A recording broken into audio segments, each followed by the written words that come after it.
Madam, you are in mute mode.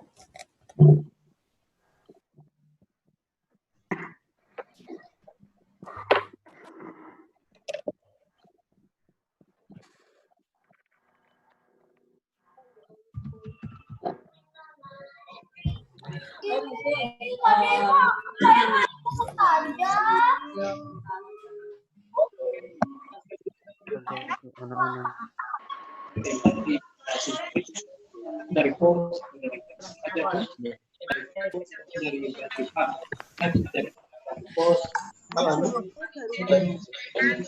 masuk kebayang ya.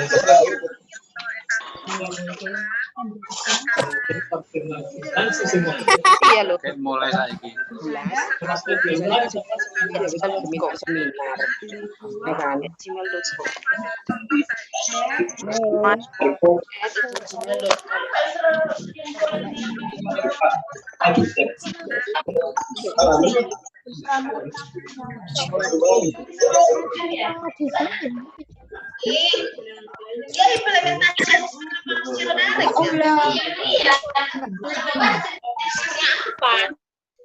Oh ya, Mbak Yoyo.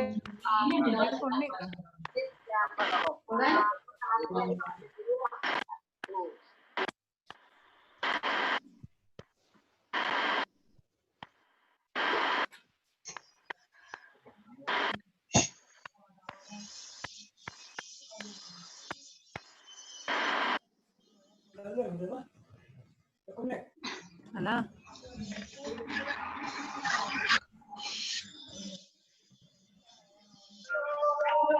Oke.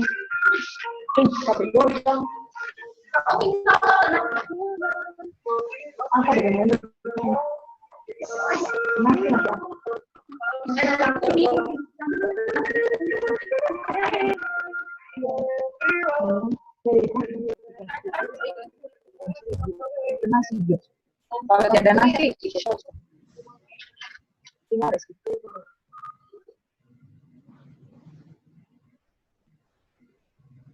Ladies and gentlemen, I would like to invite all of you to get ready since our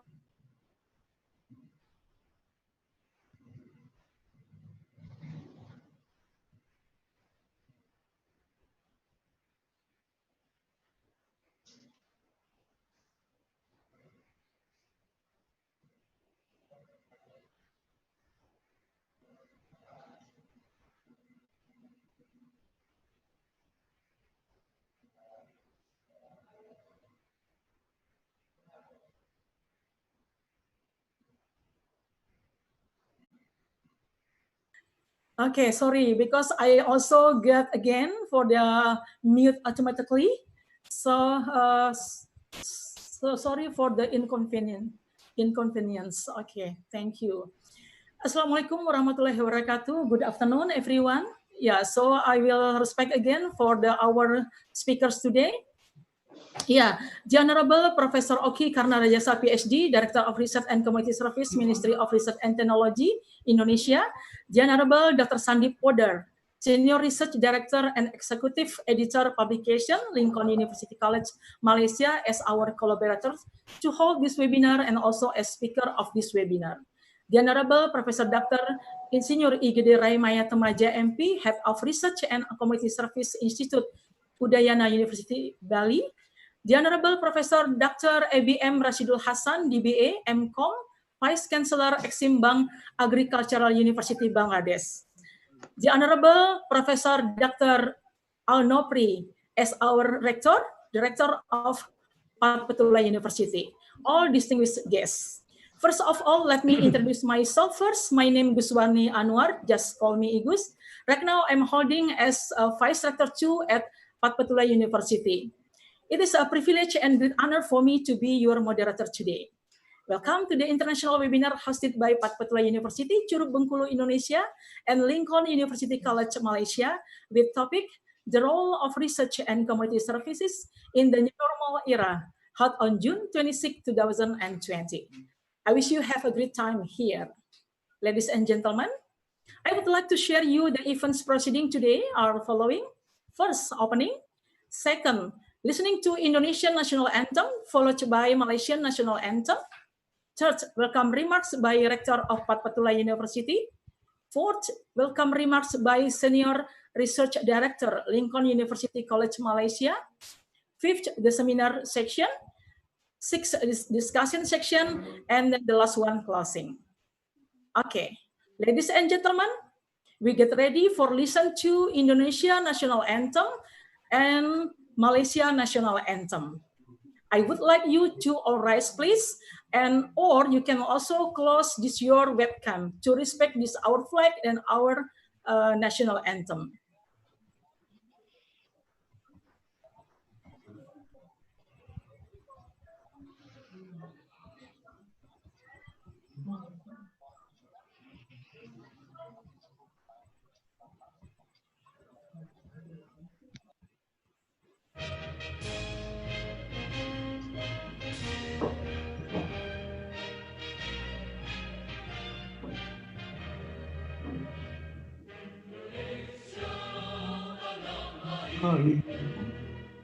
Tanah darah malah aku jadi pandu Indonesia.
Okay, thank you. You may sit at now. Silakan duduk kembali.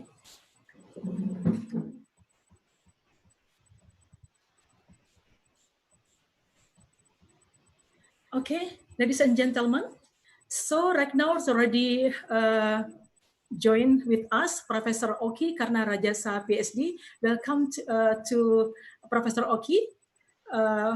Yeah, we are very glad for having you finally after waiting for a while to join us today.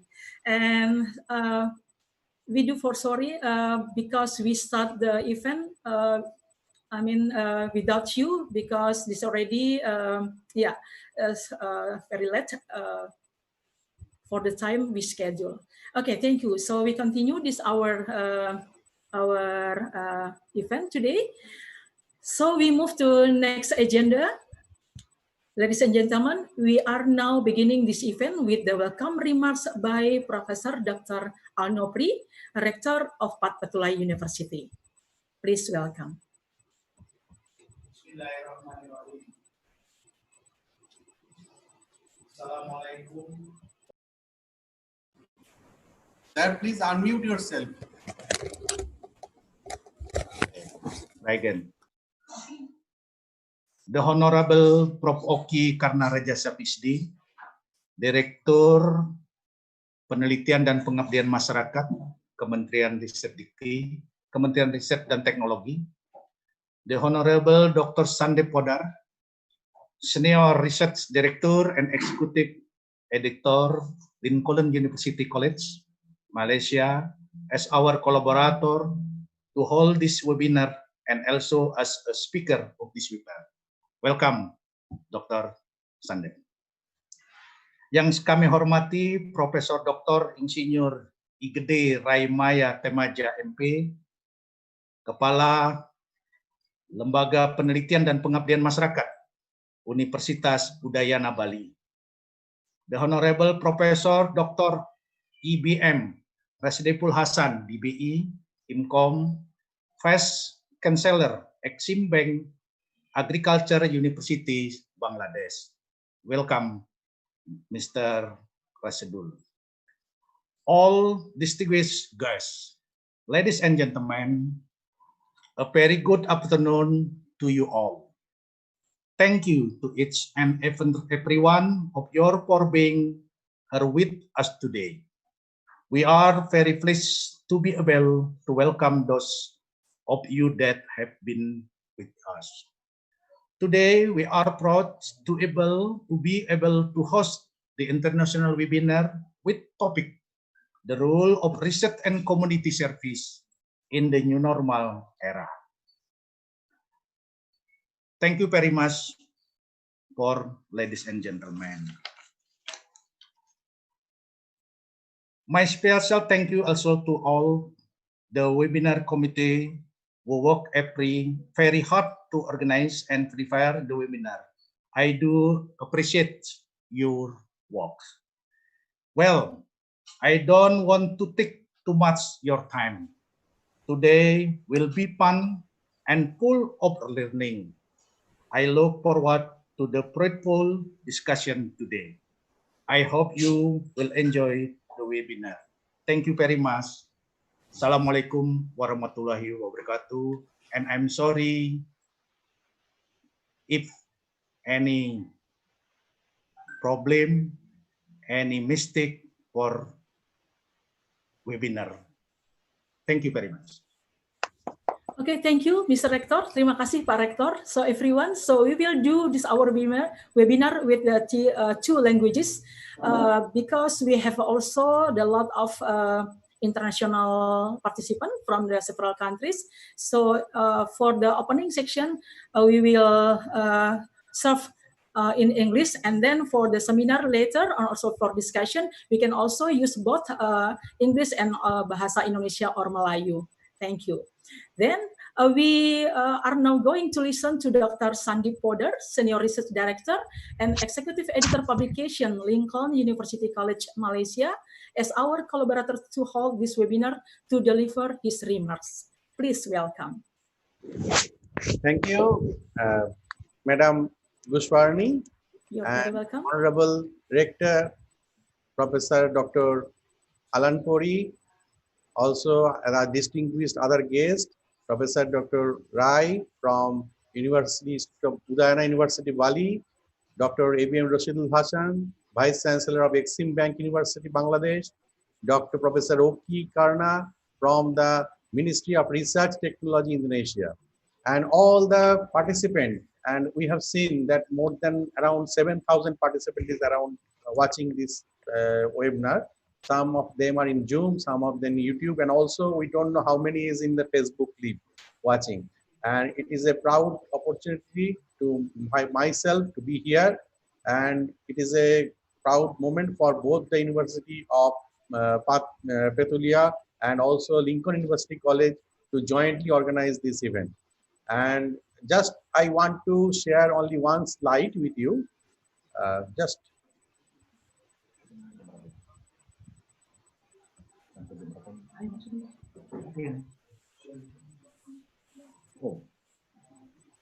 so Problem you apa? can see my screen as Sorry, Dr. Sandip, yes. this your screen for this the seminar or just for the No, opening? just introduction. So Seminar. yes. I think maybe No, later not because we seminar, still not this seminar. opening section. Yes. It is opening Yeah. session. Yes. Opening session only. Yes. Oh, Yes. okay. Thank you. Go ahead, please. Yes, this is actually what we are. Our theme is on research on the based on the community services and the thing on the new normal era. What is the new normal era? We first know, then we can proceed for the seminar. As before this COVID attack in last year, before 2019 December, it is everybody. We are in comfort zone. We are doing everybody. We are doing the normal things as usual. After that, when COVID attack, some fear in among us is growing that what COVID and what is everybody dying everywhere is very critical situation, and the developing country is more sufferer. Then we have lockdown in every country. We have seen lockdown. Why lockdown? It is not the solution for a long time. For community service and the community people and the research everywhere, we are in the learning zone that how we can cope with the new COVID situation. Then after this lockdown is now lifting everywhere, all countries lifted the lockdown and everything is open, community service, hospitals, all serving now everything patients. So now we are in growth zone. So it is a new normal era. We are step into the new zone of what you call in the new horizon of a new area of our research and day-to-day life. So in this context, it is a very hot means relevant topic organized by Path Petuli University and Indonesia, and of course we are in collaboration. So we will discuss in today's event the role of research and community services in the new normal era. Thank you, and thank you for giving me the opportunity to be with you. Thank you. Okay. You're very welcome, Dr. Sandip, to let us to know about this for this changing in this our era from the lockdown because the coronavirus, and also right now we are facing the new normal era, and he will be presenting deeply later on his presentation. Thank you, Dr. Sandip. So everyone, we move to next agenda. This is our main agenda, the presentation from the speakers. But before that, we take picture together first because right now on my monitor, right now this already 500 participants. This is the maximum capacity we have today. So this our team get ready to take picture. So everyone, please turn off this your camera, please. So everyone have the memory later from the picture. So we have together in our webinar today. Okay. So the team is ready. Okay, ready. Okay, thank you. I will count until 3. Okay, 1, 2, 3.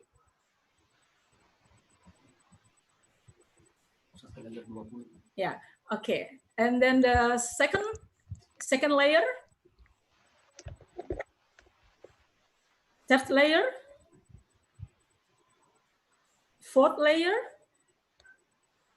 fifth layer, 6, 7, 8, 9, 10.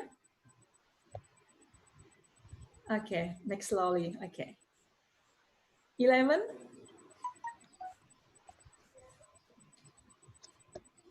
Ready? Yes. 12. 13.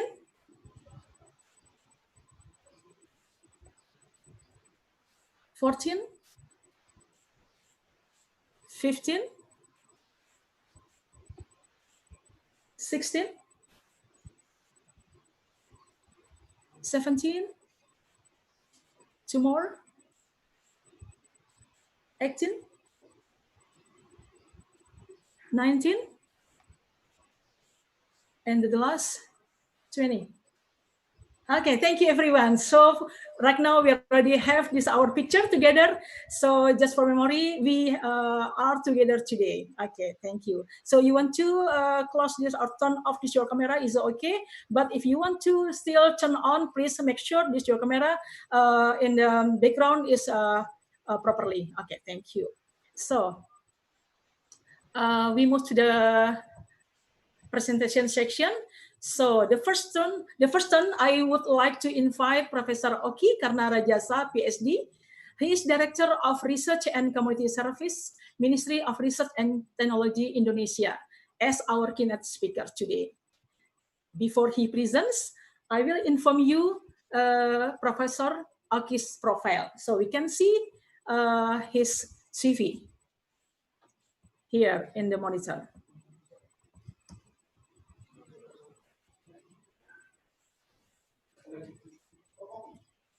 Yeah.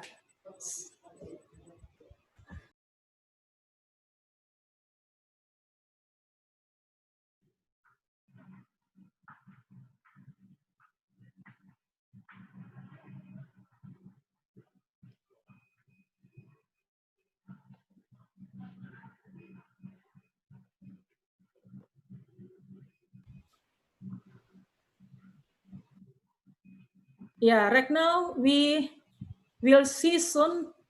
Yeah, here everyone, this you can see, you can read yourself. This is Professor Oki Karnarajasa, PhD, curriculum vitae. Yeah, there's a lot of, maybe you can also scroll down, please. Ari, please scroll down so everyone can see. Yeah, okay. Yeah, so Professor Oki also have a lot of working experience. Yeah, and then he's holding Director of Research and Community Service, Ministry of Research and Technology Indonesia since 2015 until now. And then some also like the governing board member of Siameo Siarka Manila 2019 and then until next year 2020. Okay, please scroll down, please. Okay, yeah. He also got a lot of scholarship and fellowship.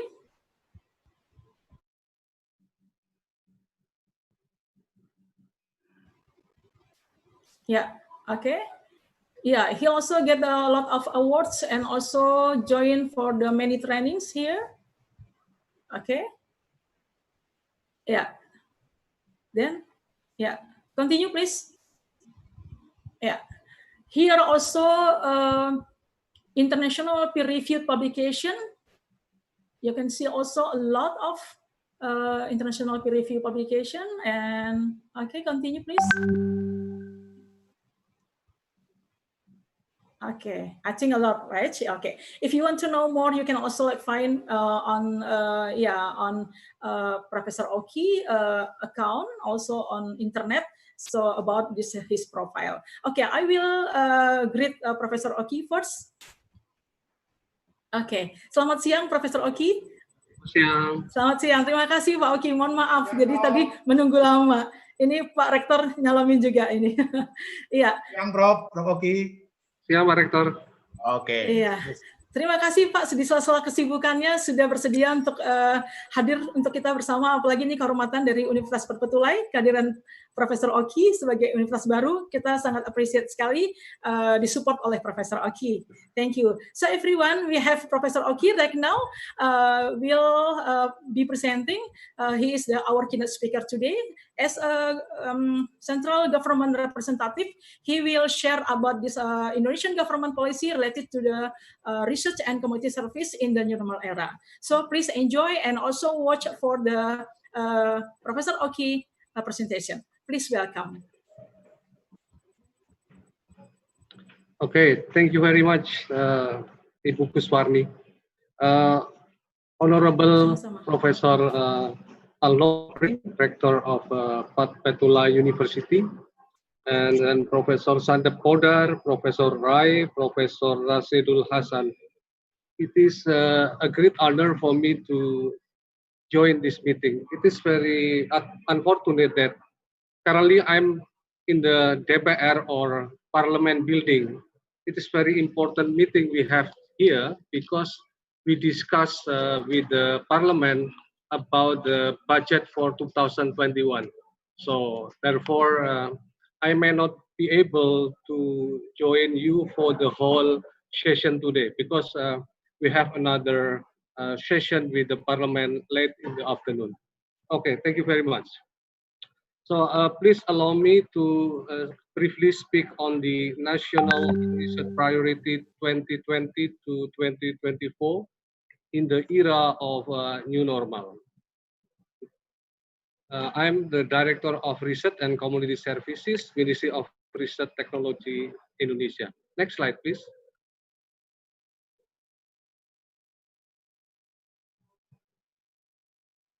This slide shows you about the portfolio of Ministry of Research and Technology for the next 5 years. So in principle, there are three output of the research and innovation within the Ministry of Research and Technology. Number one is to produce appropriate technology or technology that can be implemented to help people, especially the community. The second one is the value-added product and downstreaming product. This is one of our current challenge, how to bring the research from the university into industry or into to be implemented in the community. And last but not least is how we can produce research and innovation that can be used to substitute import product. Because so far there are so many important commodities that have been imported from abroad. And last but not least is how we can improve the percentage of a national component in our product that are needed in the national level. So in order to implement this program, we have implemented a program called National Flagship that is based on a triple helix concept. Next slide, please.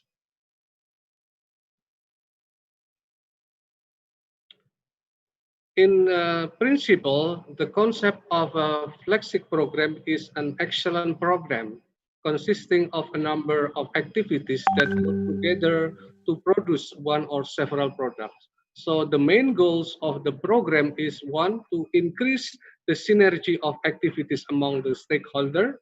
And the second one, how to improve or increase the research productivity.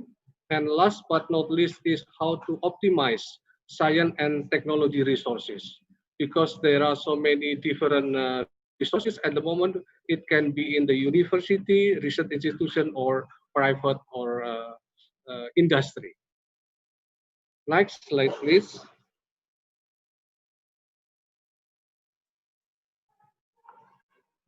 In principle, also, we have introduced what we call the technology readiness level in research and development. So we are supporting three different research categories. Number one is basic research that are represented by TRL 1 to TRL 3, and the second one is applied research, TRL 4 to 6. Last but not least is development research between TRL 7 to TRL 9. Next slide. Now the question is how we can guide our national research program. So for that reason, since 2017, the Indonesian government has released special guideline for the national long-term research grant plan, or we call it RIN, under the presidential decree number 3838 in 2018. So basically, there are 9 research focus for 2017 up to 2045. Number 1 from foods, energy, health and medicine, transportation, engineering product, defense and security, maritime, socio, culture, education, and others. In the concept of others, that's been multidisciplinary and across sectors.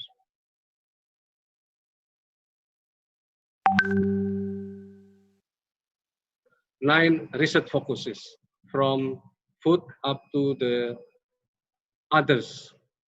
So it's quite limited in terms of the focus of the research, but we have to make a priority in order to make use our limited research budget.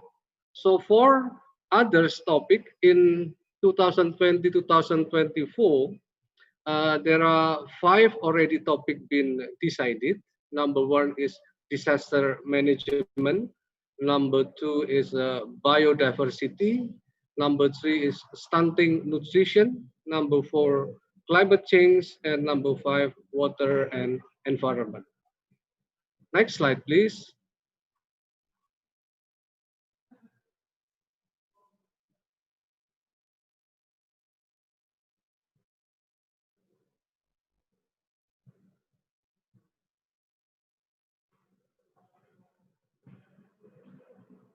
Next slide, please.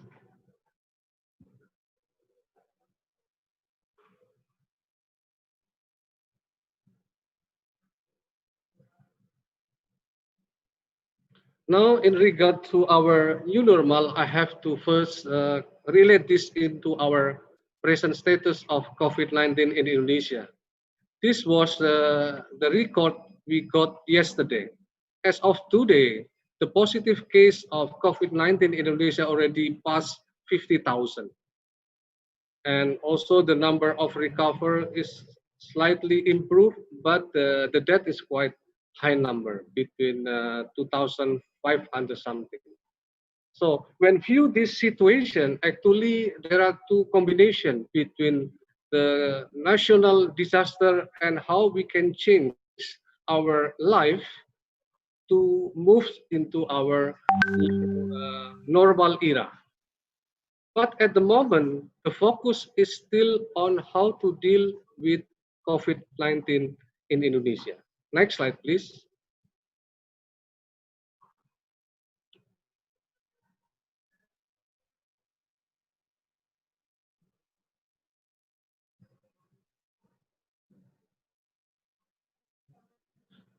President Jokowi has already declared the non-natural disaster of COVID-19 as a national disaster based on his decree number 12 2020 dated on April 13. That's mean that every resources we have in Indonesia, both in the human resources, budget, and other social resources will be refocused to support the program in dealing with COVID-19. So as a result, Ministry of Research and Technology has also support this decision. Next slide, please. By adjusting several programs that are related to COVID-19.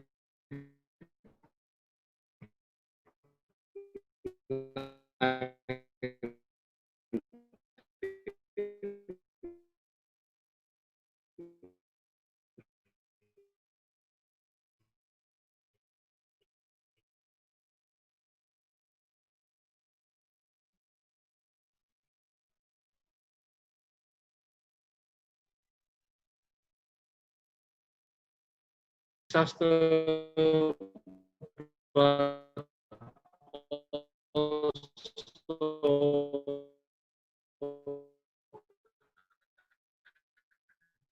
the change of the posture of national, how we can refocus and right, please.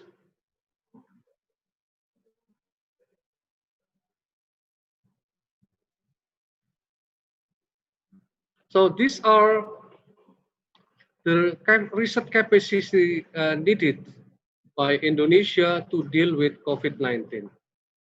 At least there are three aspects need to be accommodated. Number one is prevention. Number two is detection, and number three is response. So, for example, in terms of prevention, we are talking about producing vaccine and supplements. In terms of detection, we deal with diagnosis and characterization. And in regard to response, we deal with medicine and health equipment. Next slide, please.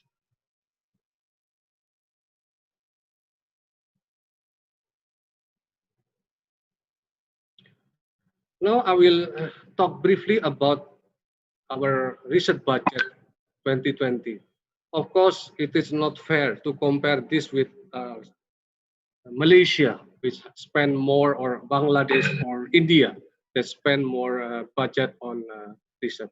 So basically, in 2020, the budget I manage for university is about 1.4 Indonesian trillion rupiah.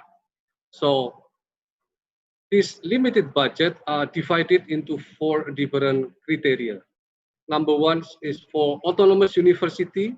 They allocated to have 514 billion rupiah. For the non-autonomous university, including private university, we have 815 billion rupiah. And also we have allocated for top-down project, including world-class research and consortium research. This is a top-down. That means the researcher cannot apply for this, but we decided based on the track record, we will select those are capable of doing this. And last but not least is that we also support the research on Center of Excellence as well as Science Technopark. Next slide, please.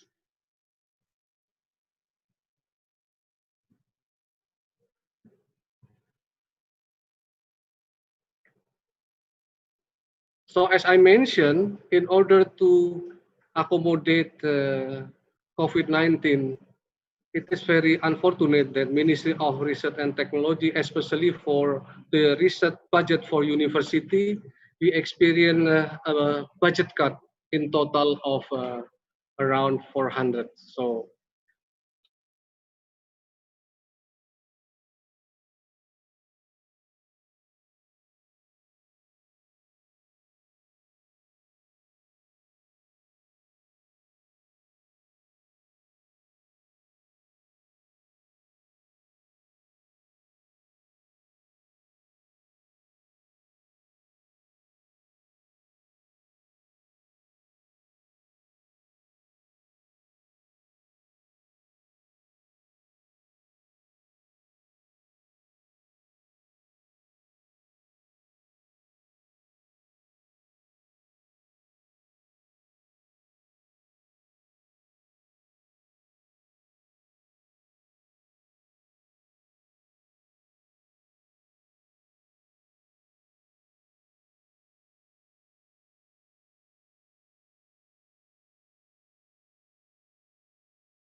Baik, sebelum kita pindah ke presenter berikutnya, so before we move to the next presenter,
apologize for any inconvenience about the international internet connection problem, about the voice, about the sound.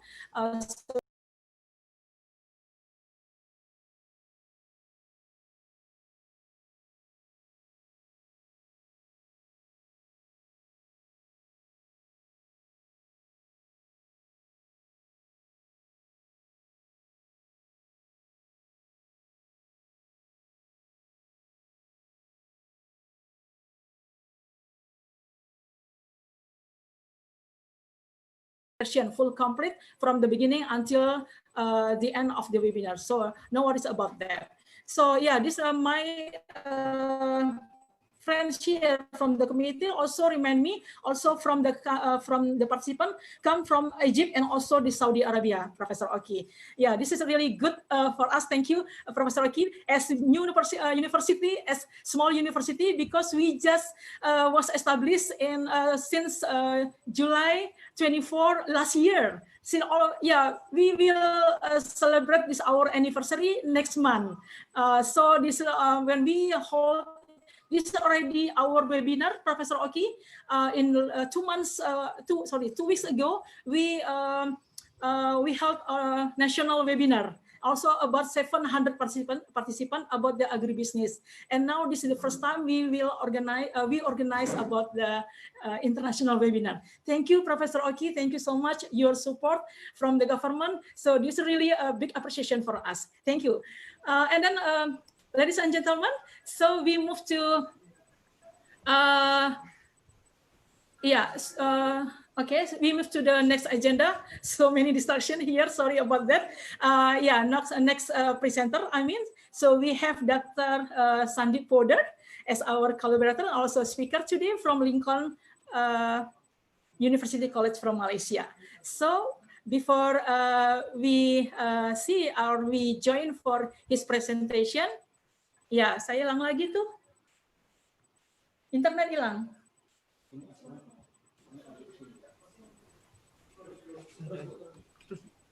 Return to meeting aja. Masih ada suaranya. Okay, sorry about that. So because I get problem about this my connection.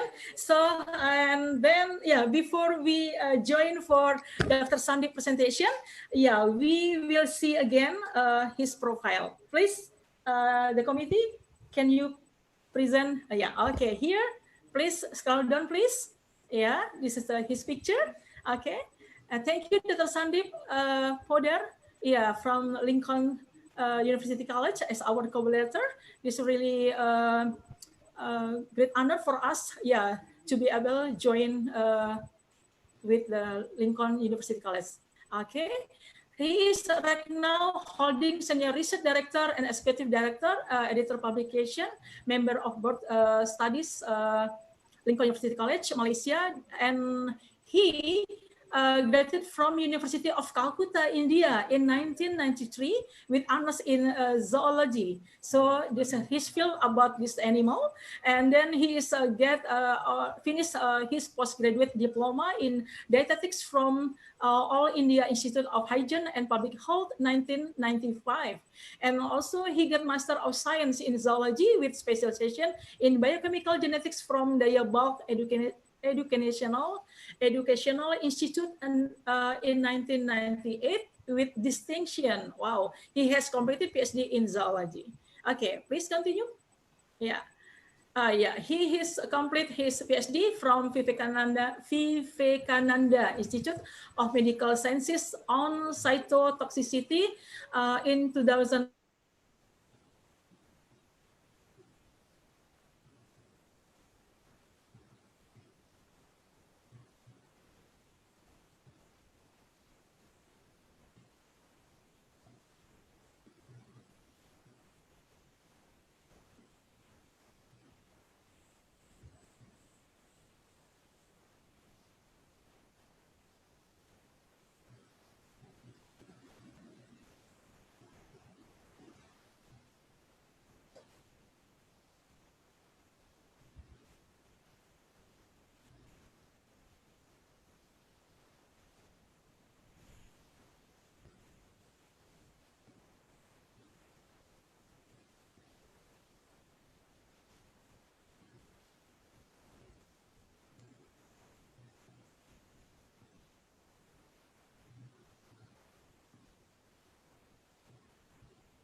Okay, please, Mr. Sandip.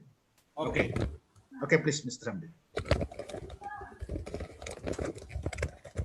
Thank you.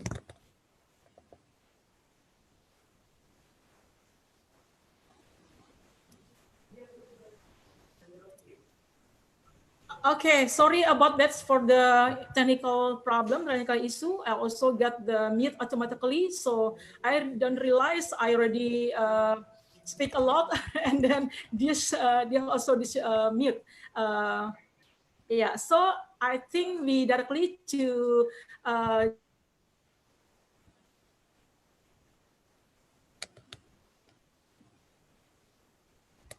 Thank you. I am audible, sir?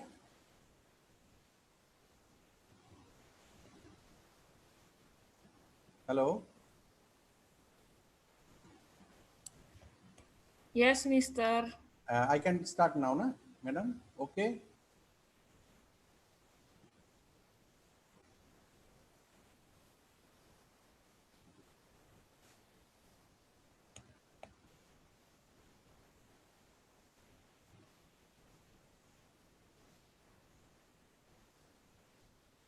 Hello? Yes, Mister. Okay, I start now. Yes, yes. Yes, sir. Thank you, Professor Rector, sir, and Vice Rector, madam, and coordinator, and all the dignitaries, and all the participants who are listening the seminar today, the webinar, the role of research and community service in the new normal era. This is organized by Pat Pitla University. As you know, that you have just heard that last year it is inaugurated the university status, and also now it is flourishing so much. And we hope that we will conduct more and more events, and we will go more into the research area. As just now our sir Professor Oki told that they have much fund and he wanted to trying to help the universities to get the research funds for the COVID research and international collaborations, etc. As you, all of you know, that different countries participants are watching, not only from Indonesia, Malaysia, India, Bangladesh, Nepal, Sri Lanka, everywhere the participants are here watching the webinar. So just I not want to take much of your time, as I am just want to focus on publications or in the research. Means what is the importance of publication in research and how we can go for it. So as just previously I told that we are in new normal era. We are in from growth zone to now in learning growth zone already. So we are crossing the learning zone, that how we cope up with the new COVID era. And what is the research focus? Like previously we do research, we don't use the mobile phone so much. We obstruct the kids to watch mobile phone. Now we are giving the kids the mobile phone. And so the research on development of new software like this Zoom platform, we are now doing research. We are doing research on Google Meet, any type of webinar software coming up, and many softwares and many IT development coming up. So this is the research area. But how we come to know about this research? Only by the publication. So what is the publication? We first know that publication means publicity. Publicity of the product. So if there is no publicity, we are unaware about that thing. So suppose we are doing this webinar today. So if the persons don't know about this webinar, then they cannot participate. So how they know? Due to the publicity. So how we publish? To the software based by the internet mainly, not by the book form we publish that we are going to organize a webinar. We are publishing through the internet, Facebook, and through the WhatsApp Messenger, and by emails also, and the university systems. So now, what are these? These are also publicity, and this is also a publication of the webinar. So these all matters is called publication. Like it is self-publication, letters to editor, newspaper publication, library magazine, other types of magazine, any types, then scholarly journal. As I told, that publication means we only think about the scholarly journal. Not only that, there are web zines also and books also. All these are also comes under the publication. So now in book we know already that there is a ISBN number. And what is the ISBN number? It is a fixed about the country specificity and about the subject. Then what is the country, geographical location of the book origin, and also the book number, publisher and the book number. So same as ISSN also, ISSN for the journals and newspapers, magazines, etc. They also have the same system of numbering. So these are the how we select the scholarly journal. Now there is a very important thing. This just a few days ago, there is Malaysian Productivity Council doing a seminar, and they are describing this. So I just take from that basic criteria for scholarly journal. What is scholarly journal? That is should have e-ISSN or ISSN for printed version, timeliness of publication, there is should be followed publication ethics. I will come to later on. Then it should be peer reviewed, and peer review quality should be okay. There should be a date and should be intimated properly. Then there should be international editorial and conventions should be maintained. Then content of the journal, editorial, authorship, manuscript submission details, so referencing, all these criteria is the basic things for selecting a good journal. Every day we are receiving many emails that submit your article in this journal, like that. Don't focus on that those journals. These are called predatory journals. So if you publish in those type of journal, the value of your work gone. I'll come later on. So there are different types of publication. In this, suppose in community service and this COVID news, how we come to know? These are news articles. So if any news, suppose just now from the ministry it is announced that yes, this much of fund is released for this type of research. So this is a news article. This is also an article, publication. Next is meeting abstracts. Like this seminar, if we organize, then there should be abstracts and proceedings books. Then research article, as we know already, research article means research based. What is the result, experiment, some experiment done, that is research based. And before experiment done, we do review based article. That what are the review things, means what are the work going on, I mean all over the world, whatever the work already done, that is called review based article. So there are two types: original article or research article. Another one is review article. When you're going to submit in the journal, now there is two options already coming to everybody's, because now online submission, we see that there is one is review based article, another is original article. Okay.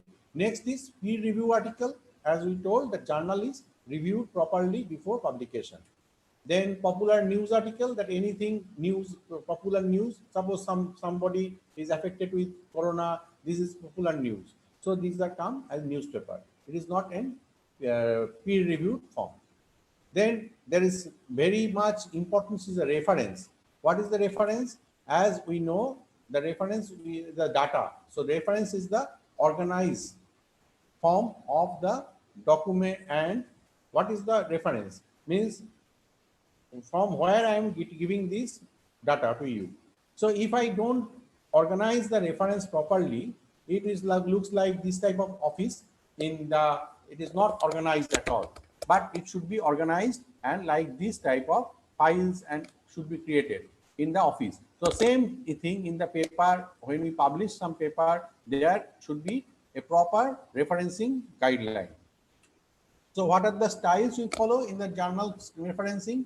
APA, you must have heard that. I mean, then MLA, Oxford, Harvard, these are the styles we follow during referencing. There are minor changes, like in APA style, you can see here the reference is like this, means when the reference is there, then the author detail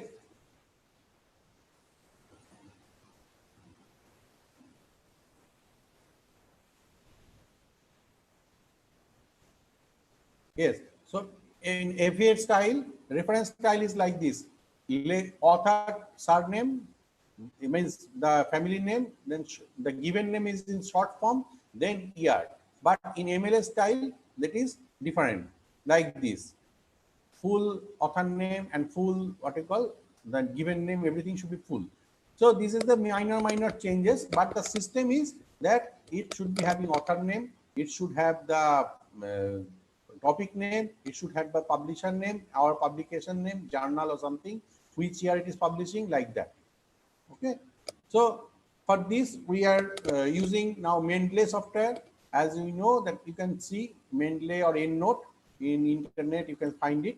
And there are different types of referencing, and how we cite that different types of material. Like we are watching this YouTube, you want to refer this thing in your article. So there is a style how you can refer this material in means what style you should write.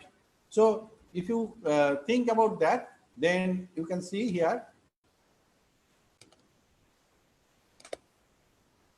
Yes, here you can see cartoon, how the cartoon is giving reference, means how we refer the cartoon, how we refer a comics, how we refer a collect, so many things we can refer. Journal article, how to refer. So here, if we click, suppose a graph we want to share. So we should have reference of the graph from where we have taken and how we are taking. So if we click on the graph, you can see how the graph. See, Gray A is the author of the graph, how to reference support, and Oxford University Press, page 87, and this graph is what we call we have referred.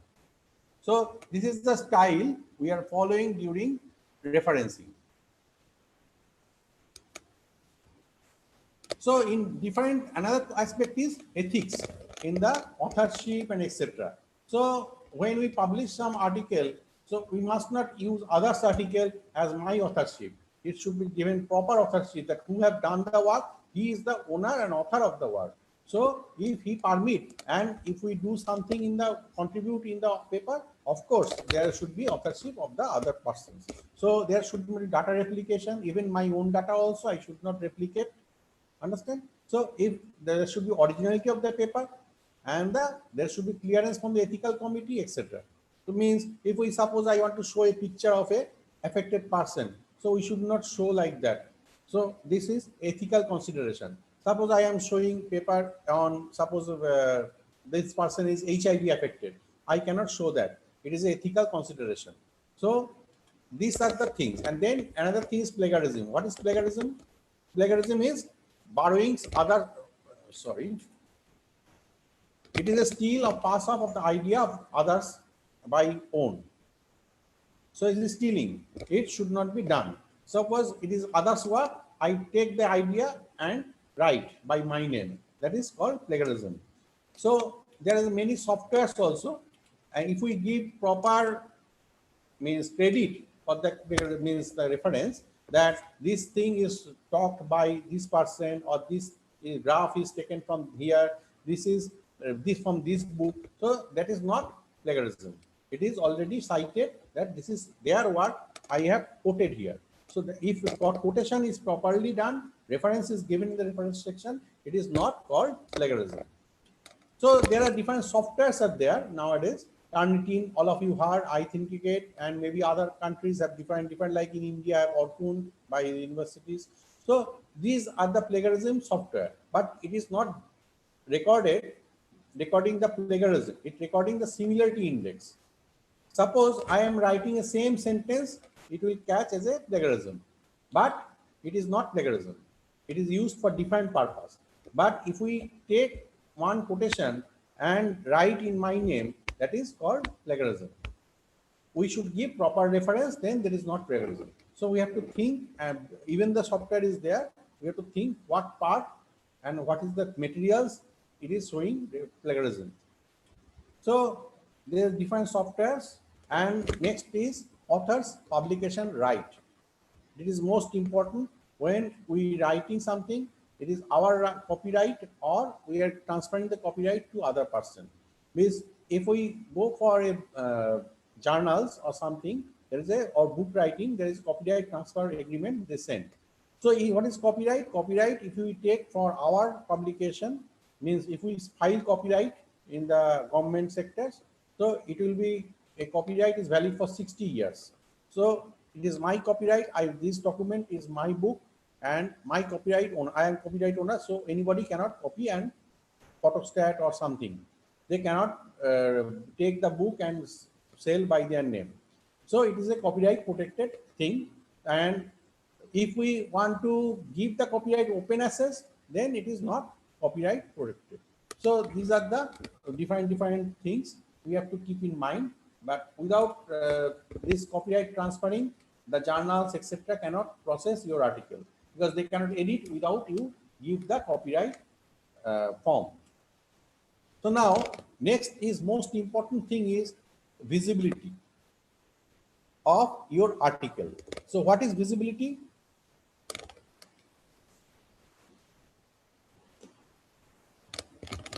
What is visibility? Visibility is disseminate new knowledge. Why it need the visibility?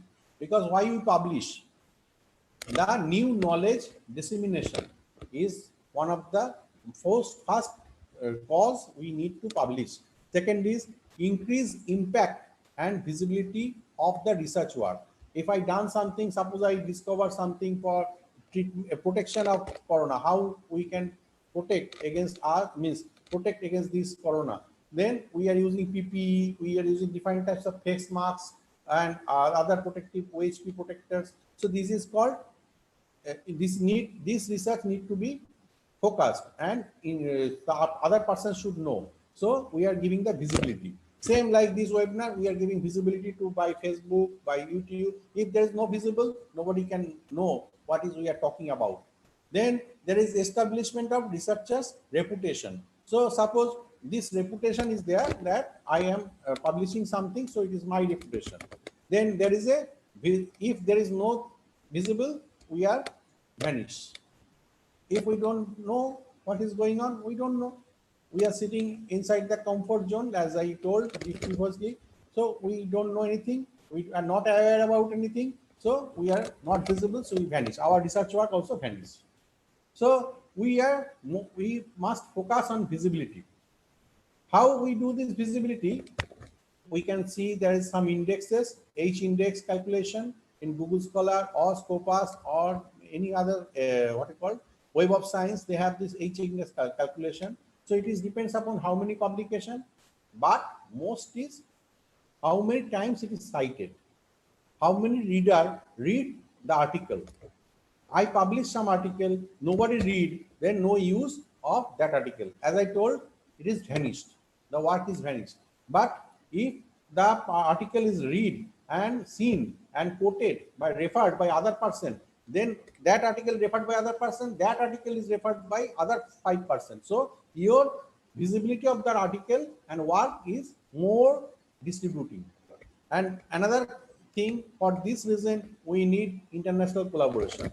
As just now our ministry officer told, sir told, Professor Oki, that we are, means Indonesia is collaborating with other countries. Same, if suppose this conference we are doing jointly with Lincoln and Path Petulai, if it is done only by Path Petulai, the what you call the collaboration is not there. So the international effect is not there. The participant number may less or make, of course, must be less. Now, if the you do research work, we do publication jointly, different country, one author from India, one author from Indonesia, one author from Malaysia, like that, then the visibility of that article is more clear. So by this thing, there are other things also. That other things means bibliography, what is citation, what is digital objective identifier. So these are the things we should keep in mind also. So in this, by this, I should thank Path Petula University to organize this event with Lincoln University College. And I want to share one or two things, like we are talking about this visibility and etc. Suppose conference, we are doing this event, it is inside our conference website, means in our conference site. So anybody can visit, means see who is the Lincoln website visitor, they also can see our this conference event. Now it is going on. So now another thing is, most when you submit some article, there is need of ORC ID. What is ORC ID? That is unique identifier of researcher. And your article will be in Google Scholar, and you should have an ORC ID. All scientists, all paper writer, or any submission of the paper writer should have ORC ID. Maybe Shandip Poddar maybe have two. So who is this Shandip Poddar and who is the other Shandip Poddar? So if ORC ID, a number is there specific, like ISSN number, like ISBN number, the same one number is there. This number is identifying that this is me from University College Lincoln. So what is my education? What are my publications? You can see from this ORC ID itself. And this is connected with my Scopus author ID and Web of Science researcher ID. You can see here left side, other IDs, Mendeley profile. So all these things are making my profile more visible to the authors and other scientific community of my field worker. So suppose I am I have published one work on this viral marketing, a perception study on higher education. So this is another country with India. I have collaborated and published. So like this, all these are indexed here. Then it is also coming in the Google Scholar. So as Google Scholar, you can see all the papers are there, and you can see in the what we call the citation index, everything. So by this thing, another thing of publicity, as I told you, that immediate need of publications and etc. What is the need of publication and what the focus on this new era? As we are in COVID situation, you can see this data that US most people is infected by corona, then followed by Brazil, then Russia, like India. So all the country, you can see that immediately it is changing every day. The data is changing, and you can see from here the publications of different journals in Lancet, what is the most recent data is published in this COVID research. So all these you can find from internet now. So it is a change of the new normal era that we are doing what we call publicity and publications, and by through the using the internet, not the conventional publishing in the journals and etc. and waiting for a long time. Immediately we are putting it in Facebook. Immediately we are publishing through the internet and what we call the journals, which is open access and internet based. Means immediately I publish, it is open access and everybody in the Google it is seen.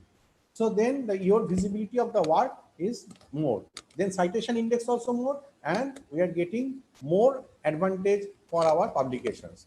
I think that is all from my side, and we will look for this in future in the new normal era. It is not affect much, and we miss not affect much means not affected the publication side. Publication research publication is always ongoing, and it will not stop. And we have to modify ourselves to the changed environment, and we will continue to it, and we will continue to survive in this new world, and we will work together like the education also. Now we are going for online education, and like Lincoln already started the online education programs, all in the management, in the nursing studies, in the pharmacy studies, agricultural studies, all online study we have started. Maybe some few practicals are needed that we will see how we can control. Examination, etc. we are giving more on assignment based like that. Suppose on basis of the publication, we are doing marking. So these are the new style we are implementing every day, and this the importance of the publication and research publications and community service, of course, that like that I just now show you that the graph, it is the community service, means the data, how from where, which locality the more what we call COVID is infection, then that locality should be segregated and treated properly. The defined measures should be taken on that locality. This type of things we go for the data analysis and etc. And but this data analysis will come only after the data analysis is published somewhere, then only we can work on it. So these are the importance of publication on community work. So if immediately we don't publish that one, that data has no value. That data I need immediately publication. Immediately that data should be informed to the ministry, and that should be published properly. So if it is data after 2 years I publish that this locality have infection, there is no value. So these are the importance of the publication in the new normal era. Thank you again to the organizers and Rector Sir, Vice Rector Madam of Pathway University, and the organizer Madam. Thank you. Thank you. Yes, you are very welcome, Dr. Sandip, also already share us this really good information, knowledge, and how we become this good professional for scientific writers, and also everything about the publication, international publication. As academician and also for the researcher, is really good information for us. So we invite you also later. You can also ask directly to Dr. Sandip everything about this his information. Okay, so we still have two more presenters. Will be presenting their material. So right now we move to the third presenter, Professor Dr. Insinyur IGD Raimaya Temaja, MP, from Udayana University, Bali. This is from Bali Island. Okay, before we join Professor Rai about his material, so before that we see also about his profile. Okay, Professor Dr. Insinyur IGD Raimaya Temaja, MP, from Bali.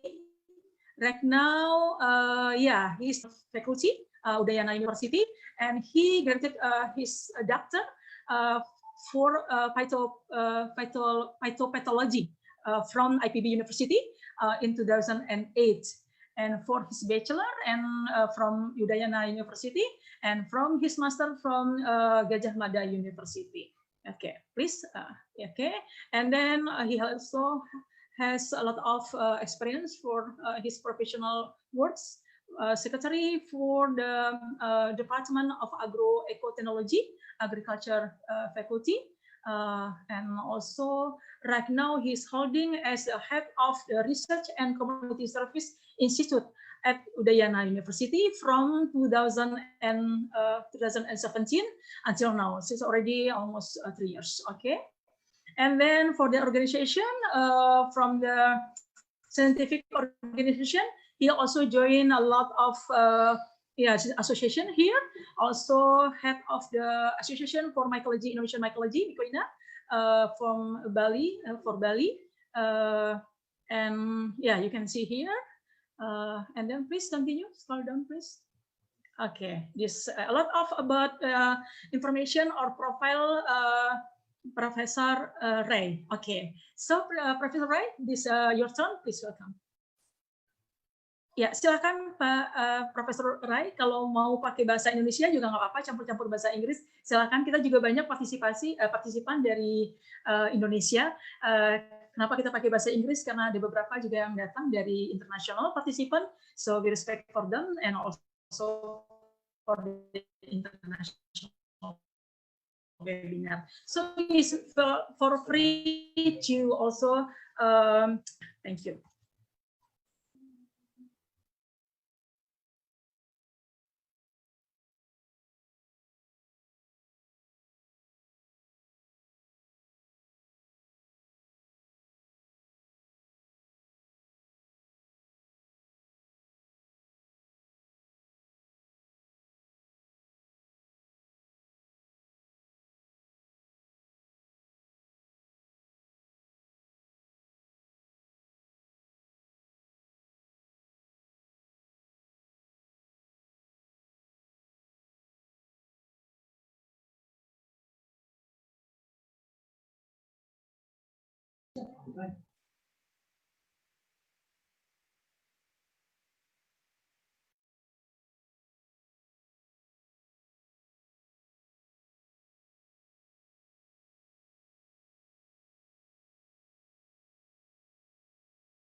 Okay, everyone. So again, I do apologize for this technical problem about for screen, share screen for the slide for Professor Rai. So while waiting for sharing the slides, we can also invite Professor Rai to start everything about this your material. Please, silakan Pak Profesor Rai, sambil kita menunggu untuk bisa di-share slide-nya. Jadi mohon maaf ini ada problem sedikit, tapi kita akan segera tampilkan.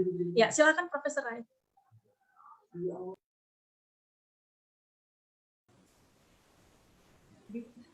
Suara. Prof, unmute, Prof. Prof, you are muted. You unmute.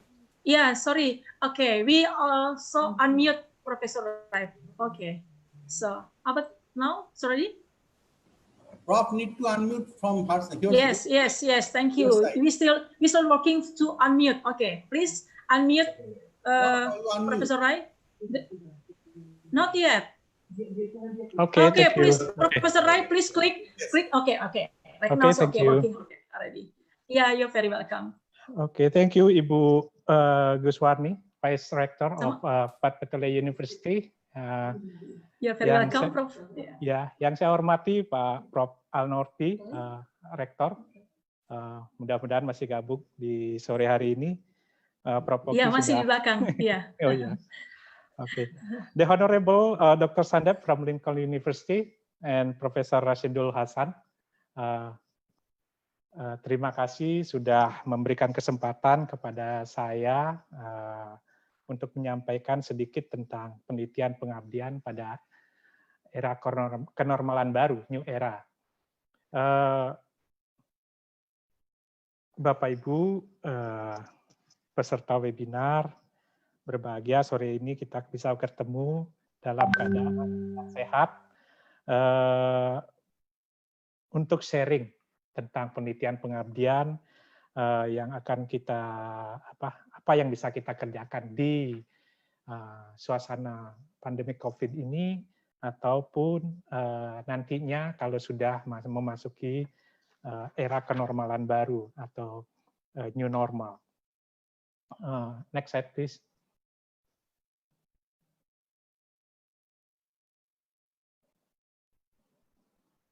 How we move our slide. Oke. Bapak Ibu, di situasi wabah atau pandemi COVID-19 ini kita dibatasi banyak hal.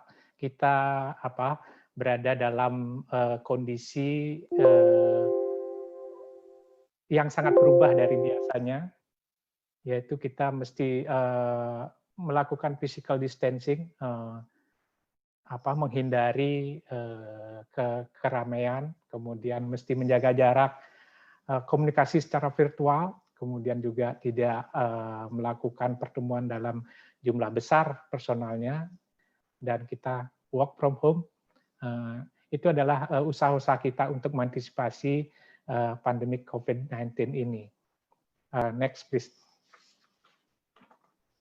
Dan juga kita mesti mengikuti protokol mitigasi COVID-19, yaitu di kantor, di swalayan, di tempat-tempat keramaian mesti kita mengikuti protokol ini, dan dampaknya kepada kita. Next please. Dampaknya kepada kita COVID-19 ini adalah bahwa perekonomian negara kita anjlok, pertumbuhannya berpotensi mengarah ke negatif. Kemudian juga daya beli negara menurun dan perlu efisiensi, serta menganggarkan dengan skala prioritas untuk belanja. Nah, kemudian besar-besaran ada karyawan dirumahkan, karyawan kena PHK, juga secara global itu meningkatkan kemiskinan yang cukup tinggi. Nah, kemudian pemerintah kita mengeluarkan anggaran ekstra mestinya untuk pencegahan pandemi coronavirus disease 19 ini. Dan Indonesia menganggarkan tidak kurang dari 405 triliun rupiah untuk ini. Next please. Dan akhirnya pemerintah mengeluarkan edaran refocusing, tadi sudah disampaikan oleh Pak Oki, kita menggeser fokus kegiatan, ada realokasi anggaran, baik kementerian maupun lembaga itu dalam rangka percepatan penanganan coronavirus disease 19 ini. Dan ini berimplikasi pada penelitian pengabdian yang kita lakukan terutama di Indonesia. Next please. Next please. Nah, tadi Prof. Oki juga sudah menyampaikan bahwa kita memiliki bidang fokus di rencana induk riset kita, dan untuk di era pandemi COVID-19 ini ataupun nanti menuju ke new normal, itu kita mesti lebih mengarahkan riset dan pengabdian kepada masyarakat itu untuk penanganan coronavirus ini. Dan tentu saja dari bidang fokus tersebut harus masing-masing harus memfokuskan arah risetnya itu kepada penanganan coronavirus disease. Next please. Makanya untuk next slide please. Next slide please. Oke, thank you. Kementerian Riset dan Teknologi, Badan Riset dan Inovasi Nasional itu melakukan refocusing tema penelitian. Tadi sudah disampaikan oleh Pak Oki bahwa bersyukur 300 judul bisa refocusing, walaupun yang lainnya kena dampaknya, bahwasannya kita ada yang tidak bisa didanai tahun ini, digeser ke tahun 2021, tapi tetap nanti didanai. Yang sudah memenangkan dan sudah menandatangani kontrak itu dibuatkan amandemen untuk didanai di tahun 2021. Kemudian juga ada pergeseran, maksudnya ada refocusing tema riset. Refocusing tema riset yang sebelumnya tidak riset tentang coronavirus disease ini diharapkan untuk beramai-ramai untuk memfokuskan risetnya di penanganan coronavirus disease 19 ini. Kemudian di Kemenristek BRIN juga ada penelitian melalui konsorsium riset dan inovasi coronavirus disease, itu beberapa universitas tergabung dan rumah sakit RSPTN itu bergabung di dalam satu konsorsium itu untuk mempercepat penanganan coronavirus disease melalui riset dan inovasi. Juga ada riset inovasi bagi diaspora Indonesia yang arahnya juga percepatan penanganan coronavirus disease ini. Bapak Ibu peserta seminar atau peserta webinar, pada era kenormalan baru ataupun di saat ini itu kita mesti melakukan penelitian-penelitian yang cepat, aplikatif ya. Next please, next slide please. Di sini kita mesti risetnya itu adalah yang aplikatif, kemudian lebih banyak development research, yaitu yang memiliki TRL antara 7 sampai 9, kemudian juga produknya membuat produk-produk yang sesuai fungsinya. Bukan produk yang kita perlukan sekarang adalah produk-produk yang bisa dibuat dengan cepat, pengerjaannya cepat, tidak complicated untuk penanganan coronavirus disease ini. Nah, lanjut. Nah, bidang prioritas yang bisa kita ambil atau kita tangani untuk riset-riset di era coronavirus ini dan masih relevan di new era nanti, bahwasanya itu adalah yang pertama adalah pencegahan, kemudian deteksi diagnosis, kemudian membuat alat kesehatan. Yang keempat itu adalah pengobatan dan terapi, dan terakhir adalah sosial humaniora yang terkait dengan penanganan coronavirus disease ini. Nah, next please. Yang kita masukkan di dalam pencegahan coronavirus disease ini adalah bagaimana mengedukasi masyarakat untuk tentang kesehatan masyarakat, tentang kesehatan lingkungan, kemudian melakukan penelitian terhadap tanaman-tanaman obat yang bisa kita pakai untuk mungkin meningkatkan imunitas, ataukah bisa sebagai obat herbal untuk coronavirus disease ini. Kemudian juga vaksin, suplemen, alat pelindung diri seperti face shield, hazmat, hand sanitizer, desinfektan, itu adalah hal-hal yang bisa kita lakukan dalam riset, yang bisa kita temukan, yang merupakan hasil dari hasil karya anak bangsa untuk penanganan coronavirus disease ini. Lanjut. Nah, kemudian ada fokus deteksi dan diagnosis coronavirus disease. Itu bisa kita melakukan riset untuk mendapatkan rapid test deteksi cepat berbasis antibodi antigen. Di sini ada berbasiskan reaksi serologis antara antibodi antigen, itu bisa kita lakukan untuk membuat kit rapid test ini.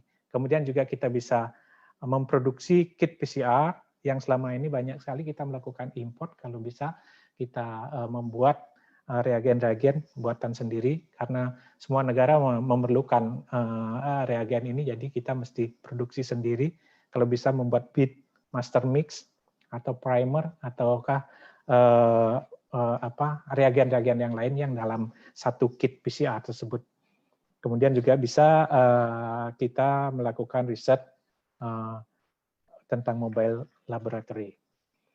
Nah, kemudian alat kesehatan dan pendukungnya itu bisa lakukan riset bagaimana membuat ventilator yang simple, tidak complicated. Kemudian juga bisa menggunakan data citra satelit peta geospasial untuk melakukan analisis penularan coronavirus disease ini. Juga ada pembuatan robot pemberian obat. Ini juga beberapa sudah dilakukan oleh universitas-universitas di Indonesia. Lanjut.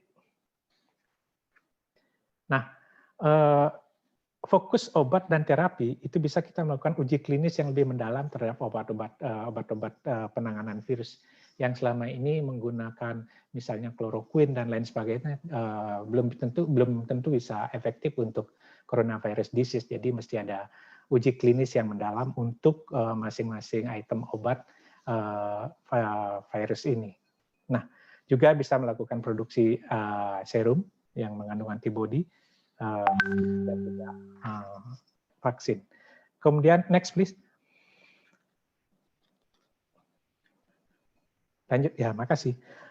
Untuk sosial humaniora kita bisa melakukan pemodelan kebijakan kesehatan masyarakat, kemudian juga bisa bagaimana mitigasi pandemi COVID supaya bisa diterapkan di masyarakat, membuat pemodelan untuk memprediksi laju penyebaran COVID, dan tentunya ada bagaimana dampak ekonomi pada perekonomian. Banyak sekali riset-riset sosial humaniora yang terkait dengan mitigasi pandemi coronavirus disease ini. Sudah disampaikan juga tadi, lanjut. Sudah disampaikan juga oleh Pak Oki tadi, kita sudah memproduksi beberapa produk riset. Next please. Next slide please.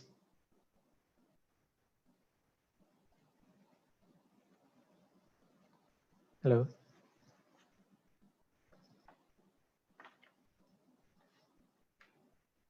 Slide lanjutnya. Yes. Oke, sorry. Oke. Ya. Oke, terima kasih. Ini adalah hasil-hasil atau produk riset yang sudah kita hasilkan sebagai dalam beberapa bulan ini. Banyak sekali produk-produk riset, PCR test kit, kemudian rapid diagnosis, mobile lab dan lain sebagainya. Itu adalah hasil dari konsorsium riset COVID ini. Nah, Bapak Ibu, para peserta webinar, sudah disampaikan tadi juga oleh Pak Prof. Oki bahwasannya di new normal itu hal-hal yang mesti kita perhatikan yaitu untuk riset dan pengabdian masyarakat, kita mengutamakan kesehatan dan keamanan, kemudian membuat SOP dan protokol yang mengikuti panduan mengikuti protokol-protokol mitigasi COVID. Kemudian ada tentunya riset dan pengabdian itu melakukan dengan pendekatan berbasis teknologi informasi. Di sini ingin saya sampaikan sedikit tentang pengabdian pada saat suasana coronavirus disease ataupun di saat new era nanti.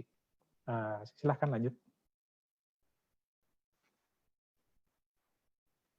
Lanjut ya. Nah, yang paling mendesak bisa kita lakukan itu adalah kita sebagai relawan penegak kedisiplinan. Ini yang paling penting. Kita terkenal kurang disiplin dalam mengikuti protokol-protokol kesehatan untuk penanganan coronavirus ini. Kita tahu apa yang mesti kita kerjakan, physical distancing, kemudian mesti pakai masker, kemudian menjaga jarak, jangan berkerumun, tidak mengadakan pertemuan dalam jumlah besar. Nah, itu mesti ada yang mengawasi. Maka dari itu untuk pengabdian kita bisa sebagai relawan penegak kedisiplinan ini. Ini perlu banyak orang untuk melakukan tersebut di seluruh Indonesia karena negara kita cukup luas. Nah, seperti yang saya sampaikan tadi bahwa pendekatannya kita melakukan pengabdian juga mesti berbasis teknologi informasi. Jadi kita bisa melakukan pengabdian tersebut secara online maupun dikombinasikan. Sekali-sekali kita mesti ke lapangan untuk memastikan keberhasilan pengabdian tersebut. Lanjut.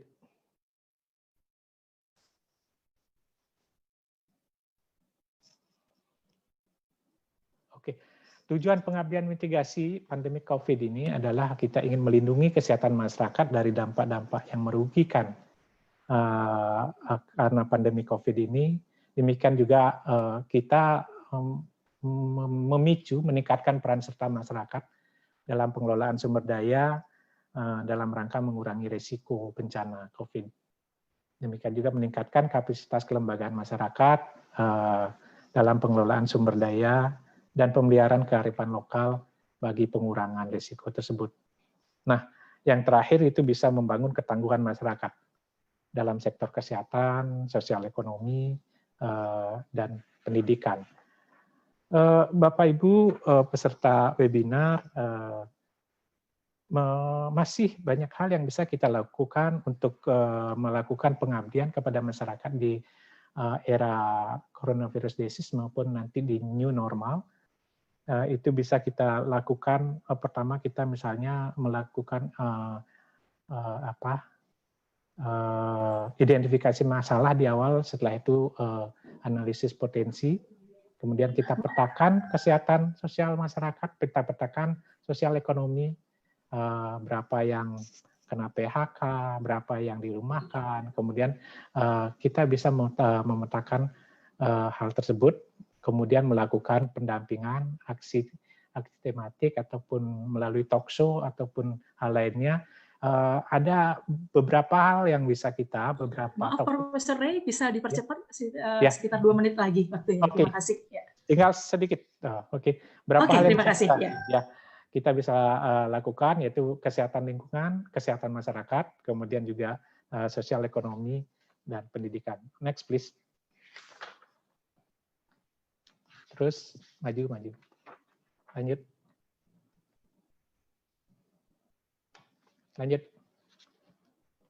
Nah, untuk bidang kesehatan masyarakat dan kesehatan lingkungan, kita bisa melakukan surveillance syndrome, kemudian promosi kesehatan, dan surveillance faktor risiko coronavirus disease. Metodenya bisa kita lihat di sana, ada aplikasi pendataan COVID, kemudian pengumpulan data online. Lanjut. Next. Next.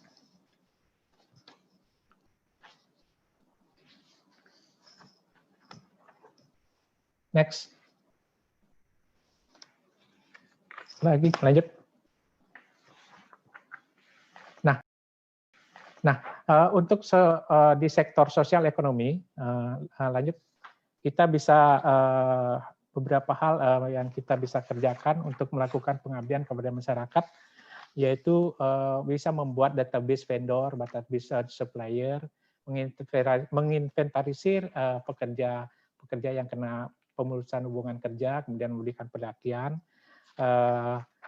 dan juga bisa kita melakukan pendampingan pemasaran, mengajarkan memasarkan secara online, kemudian bisa juga mengidentifikasi masalah, membuat aplikasi aplikasi pemasaran online, dan hal-hal yang bisa semua berdasarkan bahwa kita mesti tetap mengikuti protokol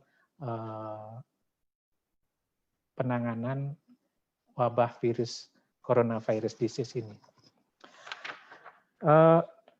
Bapak Ibu, memang ada sedikit kendala pada penelitian ataupun terutama penelitian di era coronavirus atau di era pandemi COVID ini dan di era new era nanti, bahwasannya terutama di penelitian sosial ya, itu metode jarak jauh itu agak menyulitkan penelitian sosial. Mestinya kita di sini mengembangkan teknik baru, tapi tetap mesti menjaga reliabilitas dan validitas dari riset tersebut.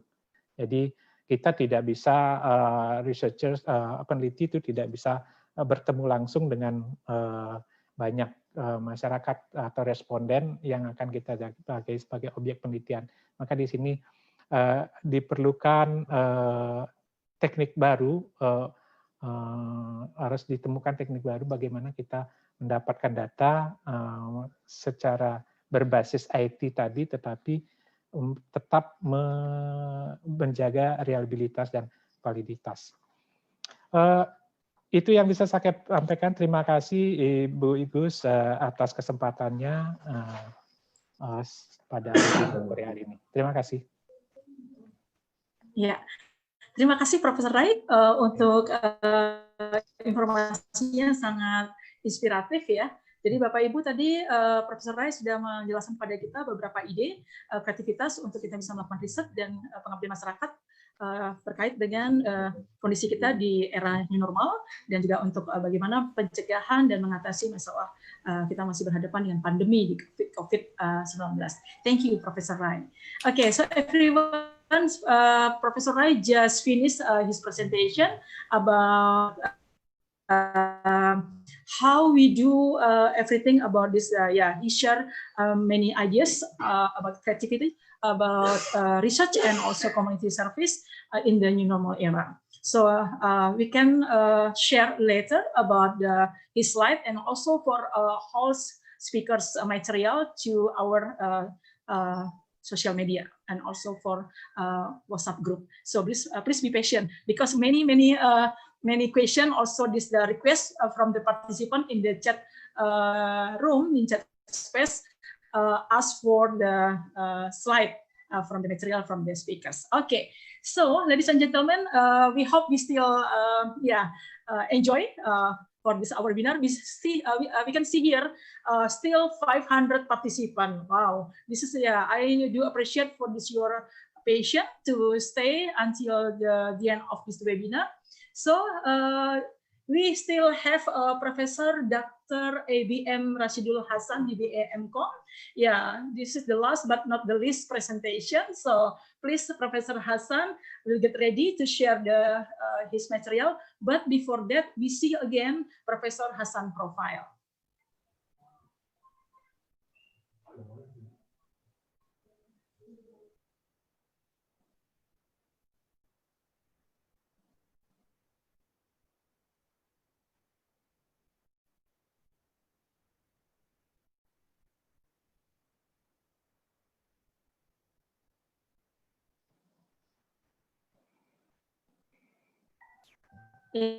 Yeah.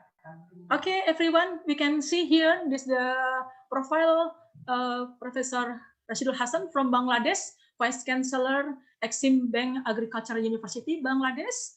And yeah, here some his experience in teaching and administrative experience in different universities. Okay, please scroll down, please. Ari, can you continue to scroll down, please? Okay, Ari? Yeah, okay, here also his experience in financial institution and training institute. Okay, there's a lot of, it's good experience. Also about consultancy services rendered. Yeah, okay, please continue. Scroll down. Yeah, and then he also joined for training, publication in good ranking journal for 9 articles. It's really good, yeah, from some in 2017, and yeah, many things. Okay, please, yeah, continue. I think it's okay. Finish. Okay, thank you. This is Oh yeah, this maybe I can also here just underline here for his educational achievement. He is Doctor of Business Administration with GPA 3.61. Wow, from Lincoln University College. So he's alumni from the Lincoln University College, Malaysia in 2017.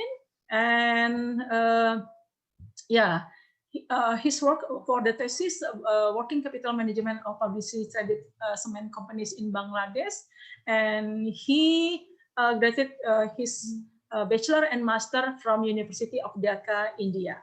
Okay, I think a few information about Professor Rai. So right now, please welcome Professor. Sorry, not Professor Rai, Professor Rashidul Hasan. Sorry about I get messed. Yeah. Sorry about that. So we invite Professor Rashidul Hasan to present his presentation. So he will operate by himself, right? Professor Hasan, you will operate this slide by yourself? Okay, yes, thank yes. you. So your time about 15 and to 20 minutes. Thank you. Please welcome. Thank you so much. Thank you. Assalamu alaikum and happy good afternoon to. Good afternoon. Assalamu alaikum and happy good afternoon. Honorable Professor Dr. Al-Nopre, Rector of Petone University, Indonesia. Speakers, Dr. Shandip Poddar of Lincoln University College, Professor Dr. Chedi Rai Maya, and the keynote speaker, Professor Oki Karna Rajasa, and the honorable moderator, the Vice Rector, Puan or Madam Guas Erni Anwar. I would like to thank all of you for inviting me to participate in this seminar, webinar. And today, well, I'm going to present my study on the impact of COVID-19 in economy, emphasizing on agriculture. With these few words, I would like to go to my slides for giving you an idea what we are.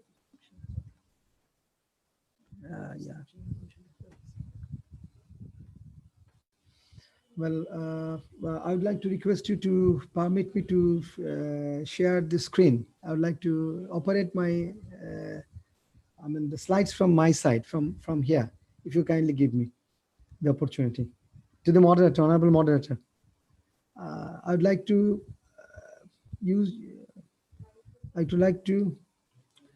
present my slides from my side.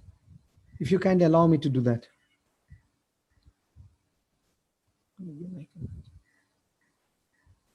Hello.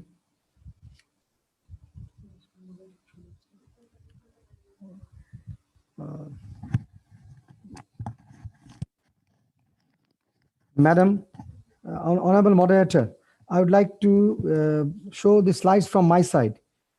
I need your kind support.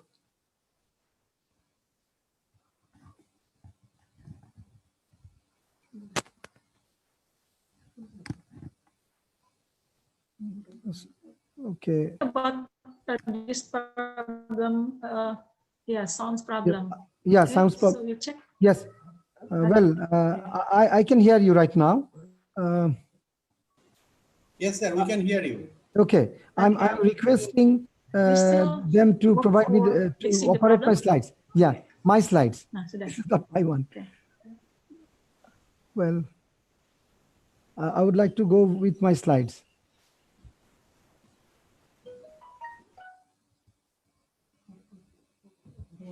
Oh, all right, you can also, if you want, you can, because I don't know what is happening over here.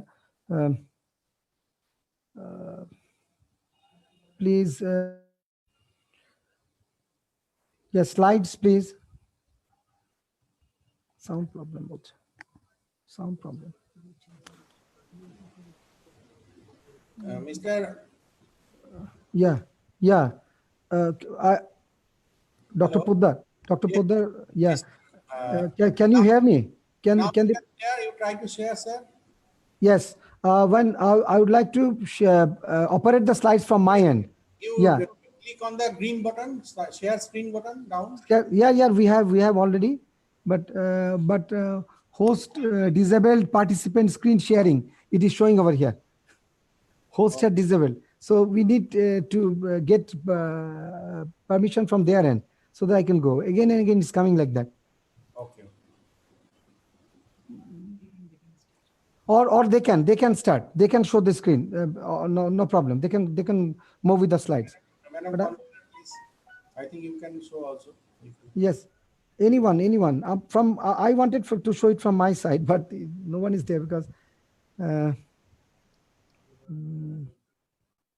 all be okay. Okay, it's all right. Okay, now we can show it from our side. Yes, thank you. Thank you for most welcome. Okay. Thank you so much for allowing me to show my slides from my side. Thank you. I would like to welcome all the participants in my presentation, a study on the impact of COVID-19 on economy, emphasizing on agriculture.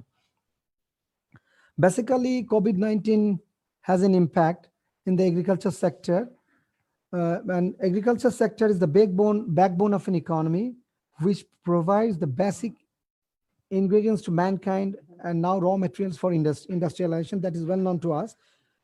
Agriculture actually plays a crucial role in the economy of developing countries and provides the main source of food income and employment to their rural populations.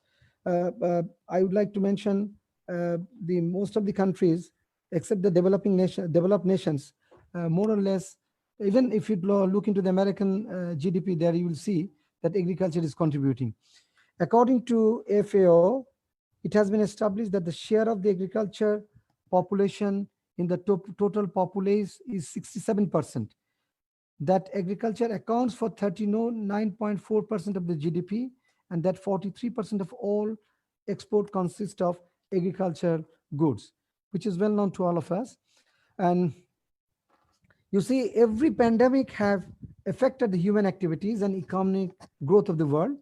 And it is applicable also on the part of coronavirus disease. And you know that it's a very infectious and which is caused by severe acute respiratory syndrome, coronavirus 2 or COVID-2 is known to people. And initially we know that the coronavirus affected Wuhan in China. Later on, it has spread to other countries. That has been well known to us, and Indonesia, Bangladesh, Malaysia, and India, most of the countries of the world are being affected. And we know that this shock is somewhat unusual, and as it affects significant elements of both food supply and demand. And supply will be disrupted due to the disease impact on people's lives and well-being. And at the same time, demand will also fall due to higher uncertainty, increased precautionary behavior, because people need to have social distance, and it is sometimes very tough in the agricultural field for the developing countries to keep social distance, because you need labor and I mean forces with you to go for cropping and for cultivation. And in other words, the containment efforts and rising financial cost that reduce people's ability to spend. So this is very, very important, because people earning has slowed down, so people can't invest in the agriculture sector in that way, and definitely it will have a negative impact on overall economy. And we know the borders are closures between the countries, quarantines, market and supply chain, and trade disruptions, also restricting people access to sufficient, diverse and nutritious source of food, especially in countries hit hard by the virus or already affected by high levels of food insecurity. We are faced with a looming food crisis unless measures are taken first to protect the most vulnerable, keep global food supply chains alive. This is what we have seen, and hopefully people throughout the world have some sort of idea about what I'm trying to tell over here. I would like to refer the Organization for Economic Cooperation and Development has focused a decrease in economic growth from 2.9% to 2.4% in 2020, and has warned that economic growth may also reach nearly 1.5% if the pandemic is prolonged. If it continues, you see, we understand the economic growth throughout the world will go down. ILO has stated, International Labour Organization, that COVID-19 crisis, the most severe crisis since the Second World War. And you see that, therefore, this presentation was prepared to know all the possible impact of COVID-19 on food and agriculture in a global context.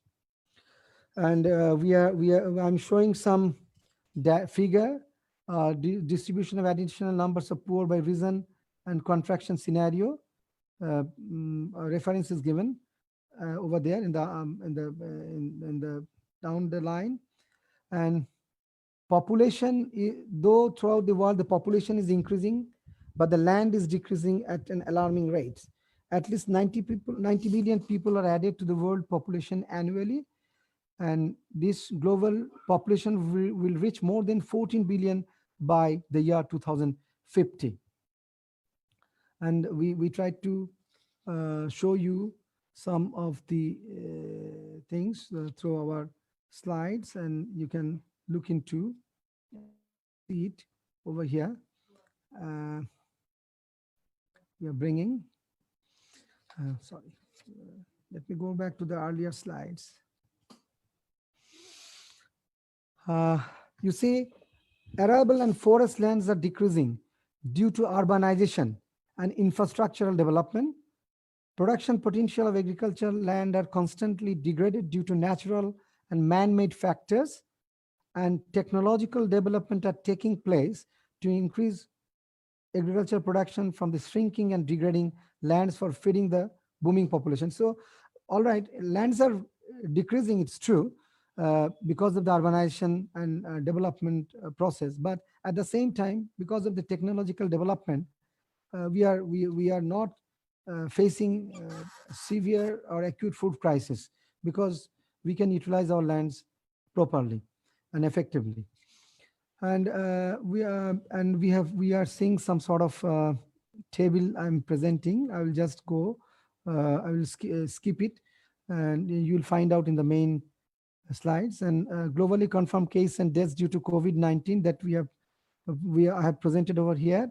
And this figure also, so what happened, what is the impact on SARS and COVID-19 infections and fatalities that is been identified by Asian Development Bank, that we have tried to bring it over here.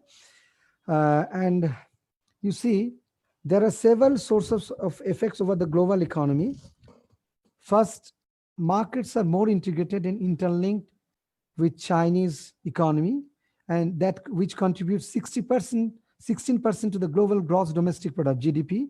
Thus, any shock that affects China now has far greater consequences for the world economy. That we have started seeing that it has a negative impact. If China is affected, in most of the cases, the world has got some sort of negative impact also.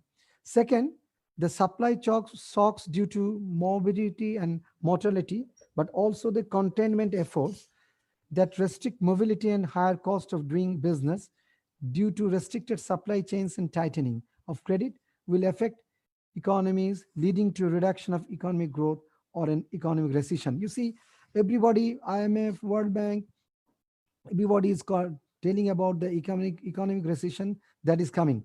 If you think that we are human being, behind we have got COVID-19, and well ahead of us are all human beings, that is the economic recession, food crisis that people might face in near future. In March 2000, all okay.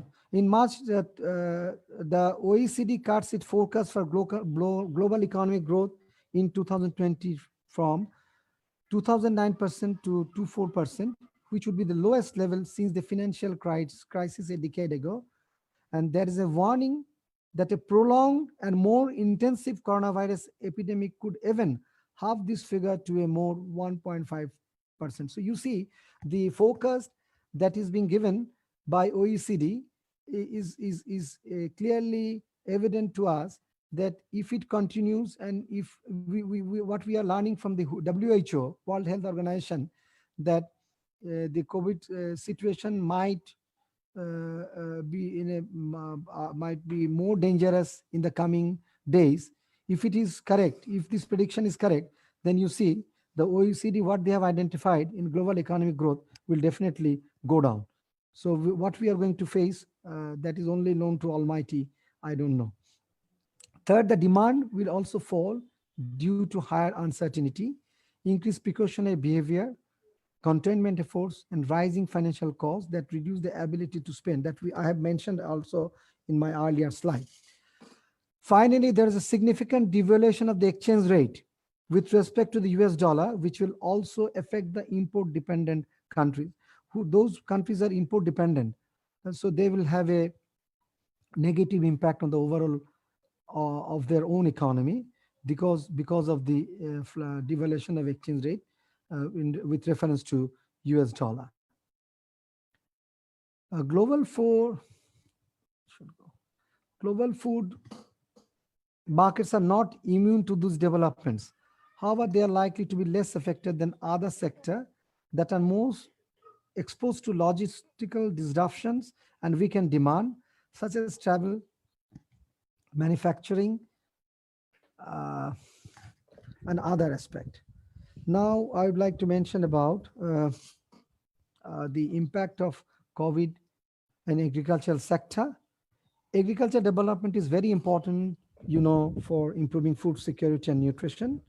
And different agriculture sectors such as crop, livestock, and fishery have been hit hard by pandemic. That I have shown in my slides, disrupting the supply chain activities, impact on specific agriculture sector like livestock and dairy, fisheries and aquaculture, fruits and vegetable sector, ornamental sector. Ornamental sector, I mean producing of flower, which in Bangladesh, there is a big market. Flowers are being produced to a corner in Bangladesh, and those are being used in throughout the country. But these are, perishable item, and if you can't use the supply chain, that has a negative impact. So like that, I would like to mention over here as an ornamental sector. Farm workers and health on the farm, overall health on the farm, that I try to identify and mention. And also in my most of the countries though have taken measures such as home confinement, travel ban, business closure to control the rate of infection. Such travel restriction had affected every stages of food supply chain with major impact on food distribution that we are encountering, people are encountering throughout the world. COVID-19 is disrupting some activities in agriculture and supply chains. Preliminary reports show that the non-availability of migrant labor is interrupting some harvesting activities. I mentioned the source by Mr. Mahendra. He has mentioned in the International Food Policy Research Institute in his article published or in his research. Next slide. And we have seen the negative impact of COVID everywhere. It has affected all the process which connect farm production to final consumer. Moreover, it seems to strike the food production system and food value chain. The negative impact of pandemic on supply and demand for food might lead food security at risk. Now, what we are also encountering, media report shows that the closure of hotels, restaurants, sweet shops, and tea shops during the lockdown is already depressing milk sales. Those who are milk producers, they are being affected throughout the world. That you already have come across. You have seen the situation about the milk producers in America, also the milk producers in Bangladesh and other countries. Meanwhile, poultry farmers have been badly hit due to misinformation, particularly on social media. The chicken are the carriers of COVID-19, which is mentioned by International Food Policy Research Institute, IFPRI. Really, that in most of the cases, it's not true, not at all.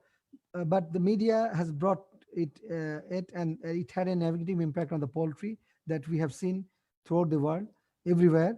The poultry farmers are facing an acute crisis in their earning due to this misleading media propaganda.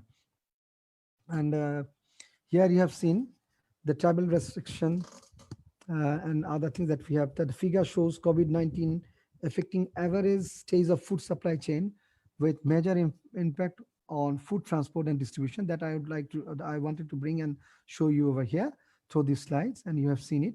I hope you will be able to understand. COVID-19 travel restriction, border closure, social distancing, and it has an impact on what is the impact, and how this impact is bringing a negative impact on the overall economy that we can see over from these slides. And agriculture is one of the more important sector for world economy, and it is the biggest industry in USA. That's why I wanted to highlight on agriculture sector. Agriculture is indispensable to food security and human development. Agriculture is important not only for the supply of food, but also for the provision of raw material for other industries, because some of the industries, say for in Bangladesh, jute industries are dependent on production of jute, and these are being processed for preparing different items like carpets and other things, and that is being totally affected. And like that, for depending on the agriculture, there are certain industries like the food processing industries, those who are dependent on agriculture. These industries are also affected. Agriculture sectors which are affected that I mentioned earlier, also livestock and dairy, fisheries and aquaculture, fruits and vegetable sector, and ornamental sector that I mentioned earlier. The livestock sector is a powerful engine for the development of agriculture and food.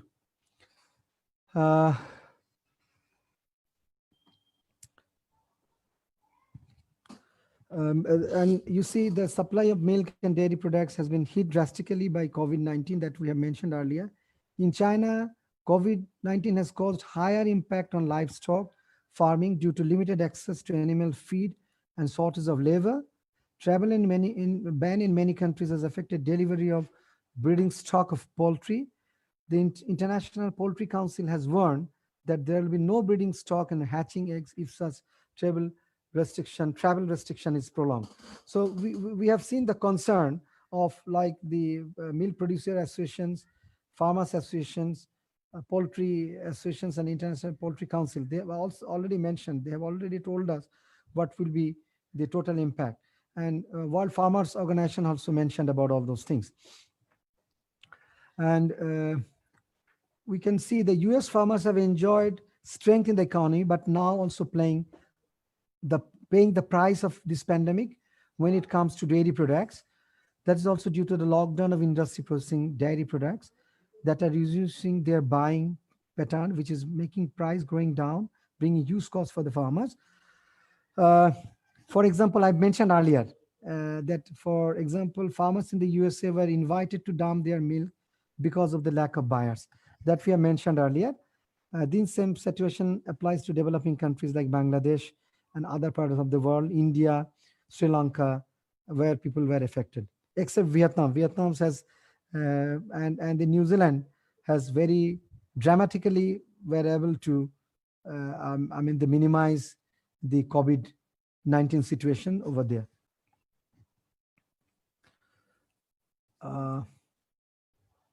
Then we are going to the next slide, where in the fisheries and aquaculture sector, there are many implications.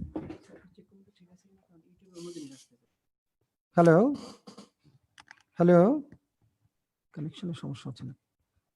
Hello?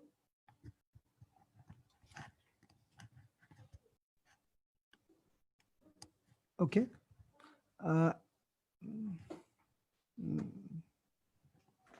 In the fisheries, I hope you can hear me, isn't it? Yes, sir, we can hear Yes, you. sir. Yeah. So Yes, this is clear. Oh, thank you. Okay. Thank you. Thank you. And so sorry, Professor Hassan, this is your time, about 2 more minutes, please. Okay, well, I'm going to that, and fishery sector is also affected, and we know, and Vegetable, fruit, and other sectors are also affected that we try to mention over here. And labor issues, you know, that there is a crisis of getting labor because of this pandemic, and that we may mention.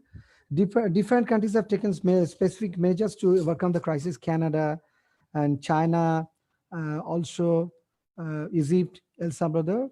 And then I would like to tell about Bangladesh. Bangladesh has also taken some measures. In 19 March, the central government has taken a measures, and the government announces details of the Bangladeshi $50 billion stimulus package for export-oriented industries.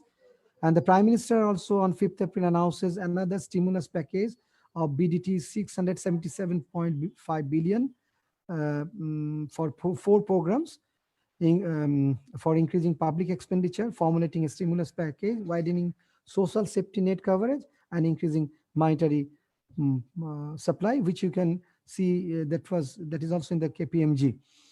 And we have also reduction in repo interest rate. And then the government, Bangladesh Central Bank has announced to buy back government securities from secondary market. And in 1st April, we have taken measures in liquidity ratio requirement for banks. So a lot of measures were taken by the government, like ADR refinance scheme for agriculture sector, it owed $50 billion. Refinance scheme of for BDT $30 billion BDT $30 billion for low-income professionals, farmers, micro businessmen, providing agricultural loan at 4% to the crop sector. And all these are measures, packages. There are 4 packages that government has provided, and that we have. It is total to $8 billion. In Bangladeshi currency, Bangladeshi taka currency, it is $677.5 billion. This is what the things that Bangladesh has undertaken. And main recommendation of FAO that countries should meet the immediate food needs of their vulnerable populations. Countries should boost their social protection programs. Countries should adjust their costs to trade and tax policies. I believe on their recommendation, definitely all the countries are taking necessary steps for that.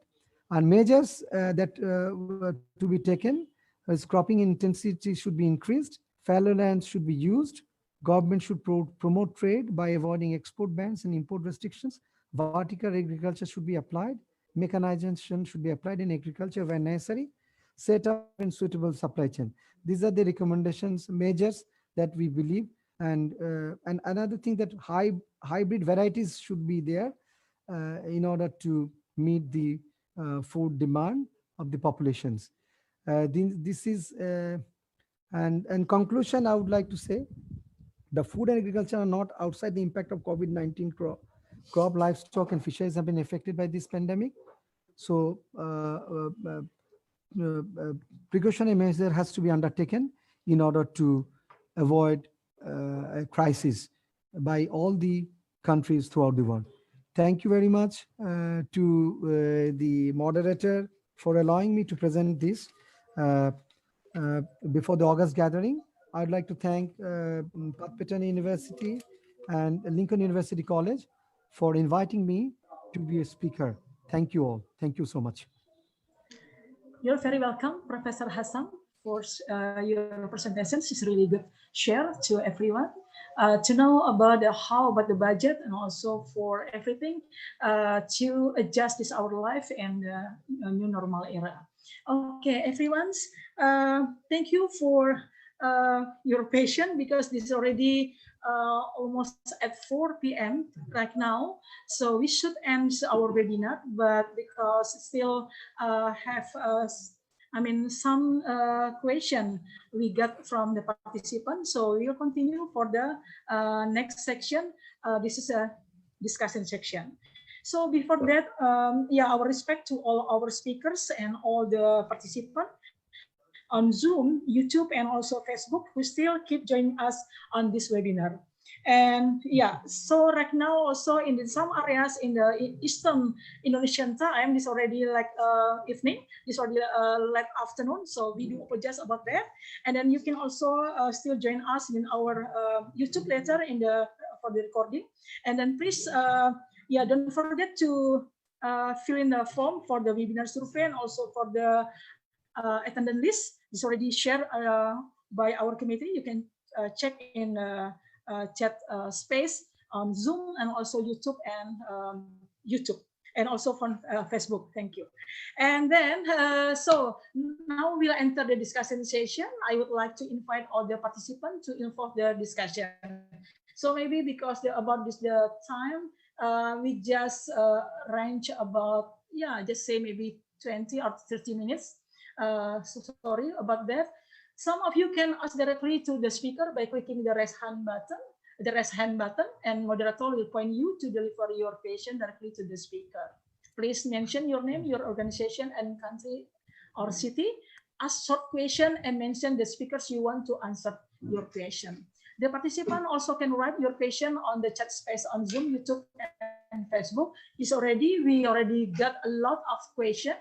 And yeah, and our committee will help you to collect the question and give me to read for the speakers. All questions will be answered by the speakers as long as we have time. So about the 30 minutes or half an hour.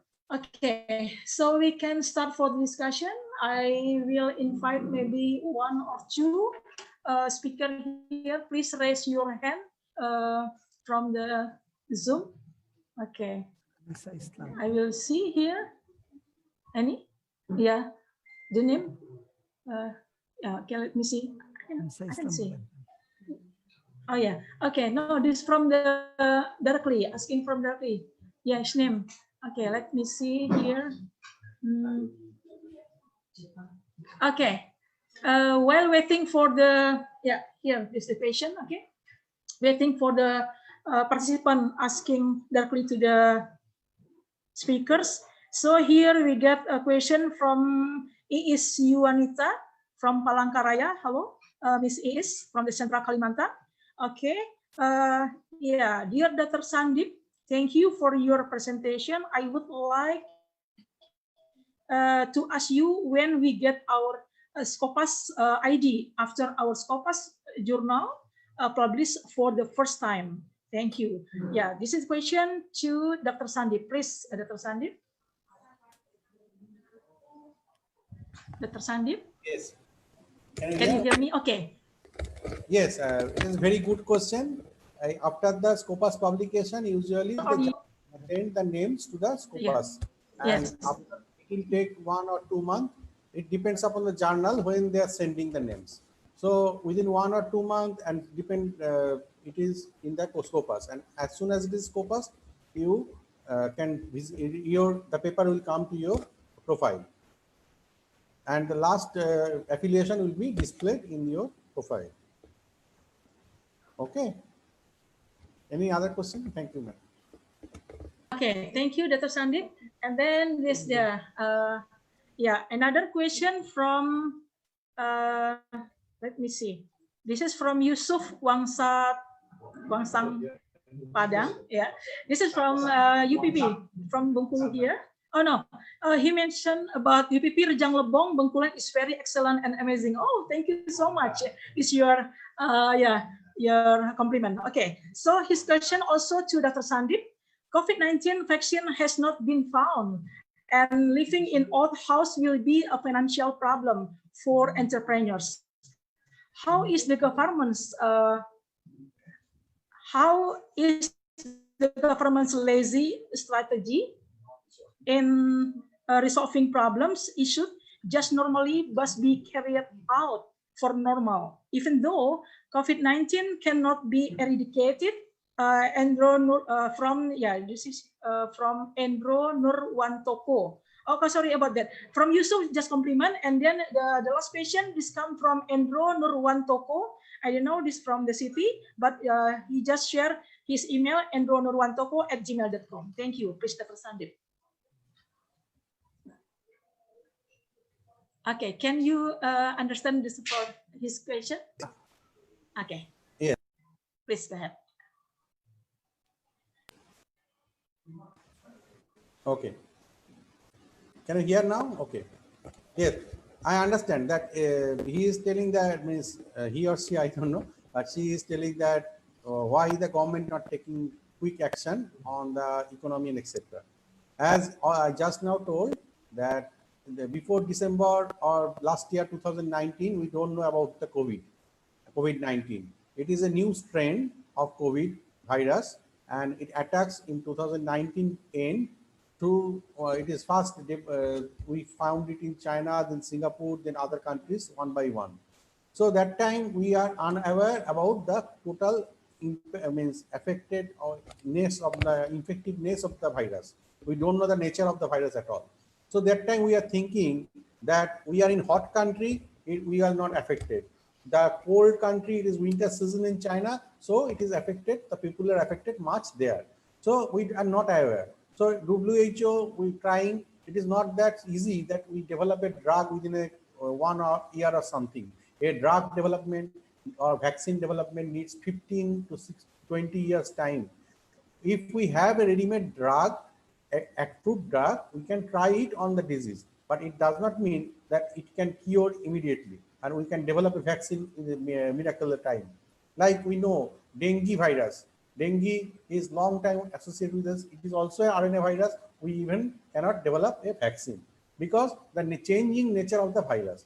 Same thing in COVID also. The virus already having 10 more strain and it is affecting defined strain variety of 10 variety is affecting the human population. So we are unaware. Previously, WHO recommend free trial, means trial of the drug of chloroquine. So they think that chloroquine may have some good effect. But when we implement some Nigerian paper or African paper, so means the publications, etc., result come out that it affect badly to the what you call the pulmonary infected persons and they cannot withstand the chloroquine. So the WHO stopped the use of chloroquine. So we all government is not by the means the people of the government. Government tell lockdown because even they know the economy of the country will go down, they issue the lockdown. But for this lockdown, it is for the knowledge zone. As I told in the first slide, is we are in knowledge zone. It is for awareness. We can cope with the new environment, how we can prevent ourselves, how we can make social distancing, how we are washing our hand, how we maintain the distance in school or social gathering. These are the things we have to learn in this time. It is not that lockdown is sitting at home and we think that after lockdown the virus gone. No, virus will stay with us, like malaria staying with us, dengue staying with us, cholera staying with us. We are living with them. So it is a change of the environment. And that change of the environment, we have to think that, yes, we have to live with this changed environment, new environment. And for that, as you rightly told, that when we are in home, we lost economy. Many persons lose job. And all business don't have the fluidity of the fund. They cannot run long time without any business. The airport business, tourism business, the what you call the hotel business, restaurant business, all of them are jobless in Malaysia and other countries. So how they can survive? They cannot survive long-term lockdown situation. But we have to think that yes, we are in learning zone. We will come out, and we are now come out already. Even the COVID is there. We are now opening. Every country is opening. Even in US, even in India, even in China, everybody is opening. But they have created some rules to be maintained in our daily life. So we have to follow the rules, and we have to change the business. Maybe if it is needed, some business have closed down, so we have to maybe transfer to online. Like suppose study previously in normal mode, now we can study in online mode. So this is a change of environment and change of our nature we have to implement. I think I am clear in my answer, madam. Prof. Thank you, Dr. Sandeep. Okay. Yeah, I hope who asked the question, Andrew, I forget his name, so sorry about that, can completely understand about yeah, this answer. Okay, thank you, Dr. Chen. Yeah, from the participant from YouTube, This is from Hendrian dari STAB Dharma Widya Indonesia. So his question to Professor Oki. Ya, di sini katakan izin bertanya mengenai kampus Merdeka dan kebijakan dalam hubungannya kerjasama luar negeri dalam kondisi pandemi COVID serta dalam bidang pengabdian. Nah, jadi Profesor Oki, yeah, I think still here. So, yeah, please to respond for the question.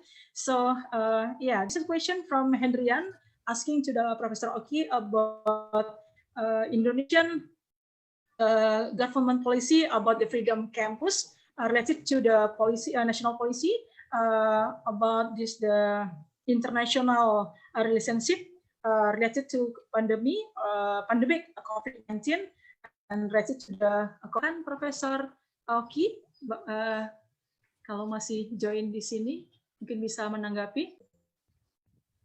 Jangan ngomong, soalnya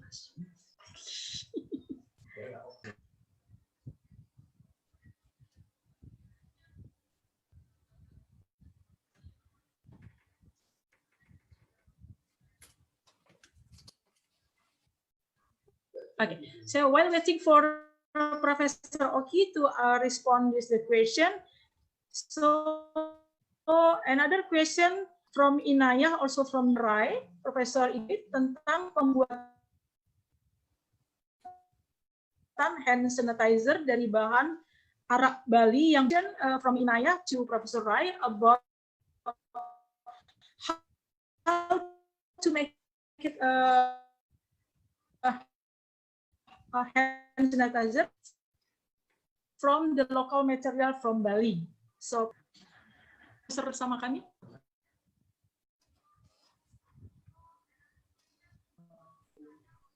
Oh ya, sudah.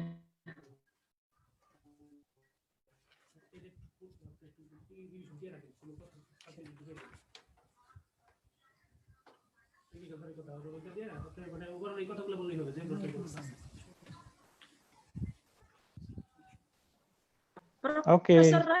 Oke. Ya, sudah. Oke. Langsung silakan. Ya, terima kasih Ibu Igus. Ibu Inayah ya, Ibu Inayah, pembuatan hand sanitizer dari memang kami kemarin bekerja sama dengan Polda Bali untuk karena ada apa namanya arak-arak sitaan, minuman keras sitaan itu yang persentase alkoholnya agak rendah. Itu mungkin paling tinggi 18-15% atau 20%. Itu dilakukan penyulingan oleh tim di Fakultas MIPA di program studi farmasi untuk mendapatkan alkohol 95%. Jadi di sana lakukan destilasi penyulingan untuk mengurangi kandungan selain alkoholnya, kandungan airnya dan lain sebagainya. Setelah 95% barulah bisa kita pakai sebagai campuran untuk membuat hand sanitizer tersebut. Nah, jadi itu yang bisa saya sampaikan kepada Ibu Inayah bahwa persentase alkohol yang masih belum mencapai 95% itu mesti kita lakukan penyulingan untuk memurnikan atau meningkatkan persentasenya menjadi 95%. Setelah itu barulah kita pakai sebagai bahan dasar membuat hand sanitizer tersebut. Itu Ibu Igun, silakan. Ya, thank you Profesor Ray. Ya. Untuk Ibu Inayah ya, mudah-mudahan jelas. Ya. So everyone just make hand sanitizer from the local alcohol drink from Bali. Yeah. So and then the last question, because we have no much time to continue for the discussion section because it's too late for the some areas here in Indonesia and also maybe the some countries. Okay, this is from Nurul Fatimah asking question to Professor Hassan. From Bangladesh, can you explain us about current strategy for rural rural community development, especially for agriculture in Bangladesh. Okay, please, Dr. Hassan. Yes. So you can also answer. Okay, thank you. Yeah, thank you. Okay, one, what I'd like to mention that rural, the question is not clear to me. Can you explain again the question? What Okay. the participant wants to know? Yes. Rural. Yeah. Yes. About the rural community development, especially for agriculture in Okay. Rural. Bangladesh. Yeah. Okay. Rural community development. Thank you so much. It's a very good questions. Definitely. Well, the for Bangladesh actually, this is very rural. Earlier it was rural based economy, but nowadays it's not dependent 100% on agriculture. We have got industrialization. There is a lot of change, and in the rural sector, government is giving too much emphasis, and the local government tire is there. Government is trying to pull up the agriculture sector like anything, and there is a lot of changes, and technology has been adopted in the rural sector to and high yielding varieties has been introduced, and supply chain has been managed properly so that the agriculture growers get their price on time, and they get the actual price, and very low loan rate is there for farmers. I have already mentioned the government has put some effort and through the rural banks and through the commercial banks for the agriculture sector. They are giving rural credit at a lower cost, lower rate, interest rate, and as well as also in order to protect the agriculture item, they have introduced crops insurance over there and in the rural area, and which actually protect the interest of the farmers, so that if there is any sort of a natural disaster, natural calamity, they can come out of that. So these are the things that is going on over there.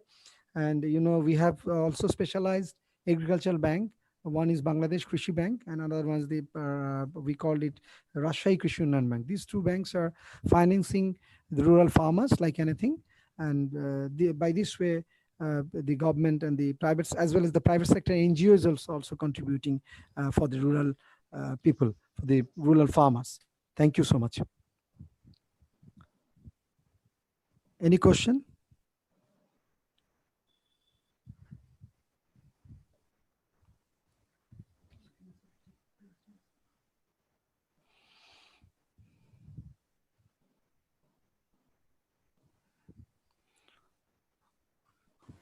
I hope the answer is. I hope the madam who questioned me, she got her answer, isn't it? I think she is mute. Okay, thank you. Sorry, yeah, because I get a mute from the.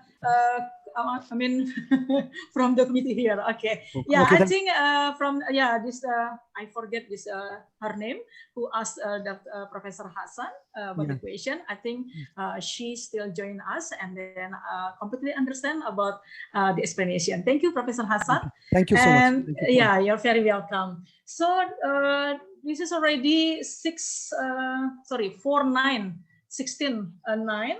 So. I think the time is over because we just respect to all the participants. Stays very late here, and then for another question, you can also send us directly later, and we can also forward to the speakers. Yeah, ladies and gentlemen, I do apologize that I have to close the discussion section. Since this time is too late, it's over. Thank you for your interest and attention. For those who still have questions, you may send the question to the committee to us by email, and we will forward the question to the speaker, and you will get the reply later. And then before closing, so we will give our appreciation to all the speakers. Who share this their knowledge, their experience, everything.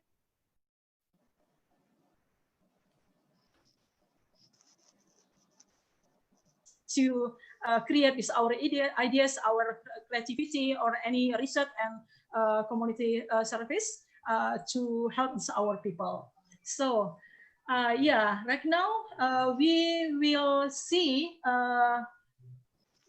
appreciation, a certificate appreciation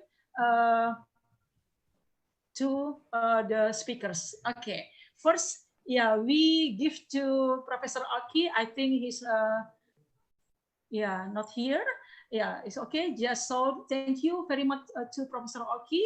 I know he's very busy because yeah, his secretary told us he can late because he just finished his meeting in our parliament members. So that's why, because he's the what's it called, the from government staff, so he's very busy. Okay, this is certificate. We hereby express our sincere appreciation to Professor Oki as our keynote speaker. And then thank you also very much to Dr. Sandip, our collaborator, and also our speaker today. Thank you, Dr. Sandip. And then thank you very much to Professor Dr. Insinyur I Gede Rai Mayatemaja, Kepala LPPM Universitas Udayana, Head Research and Community Service Institute of Udayana University Bali. And then the last one, thank you very much also to Professor Hassan, Rasidul Hassan from Bangladesh. Okay, so and yeah, I also forward to pass this our rector greetings to all the speakers and also participants because he cannot join us in the Zoom because he also in the same time also has another activity. But yeah, we will share about this recording to him later, so he also can still know about this our activity until the end of this webinar. Okay, I think you fill in the form for the webinar survey and also for the attendance list, so we can give you e-certificate based on this your registration and also for the submitting about the webinar survey and your presence list. Okay, and okay, thank you very much for joining and staying with us for more than 3 hours. This really really what's it called, this awesome webinar because still almost 500 right now, about 400 still in the Zoom, and also we still have a lot many participants on YouTube, about 1,000, and also in Facebook. This is a really great honor for us from Patpetula University. As a new university, we can contribute this our participation to join you and also share for information to support this our government, our people to overcome about the problem in pandemic era and also the new normal era.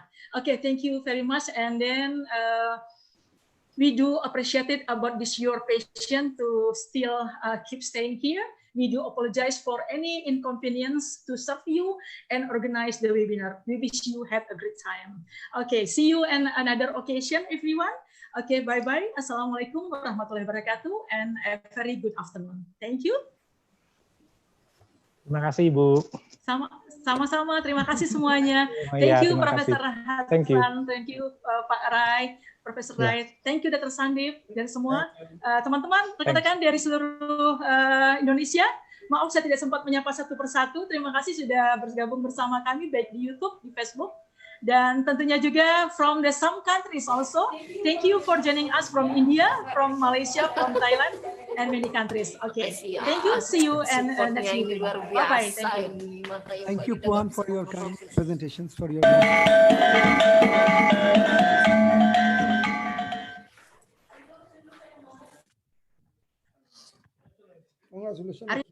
okay, so yeah, this is some announcement. Some announcement from the committee to all the participants. We will share all the materials from the speakers today.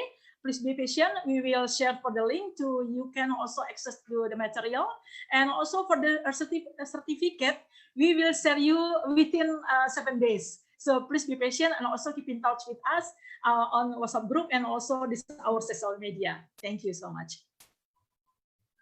Yeah,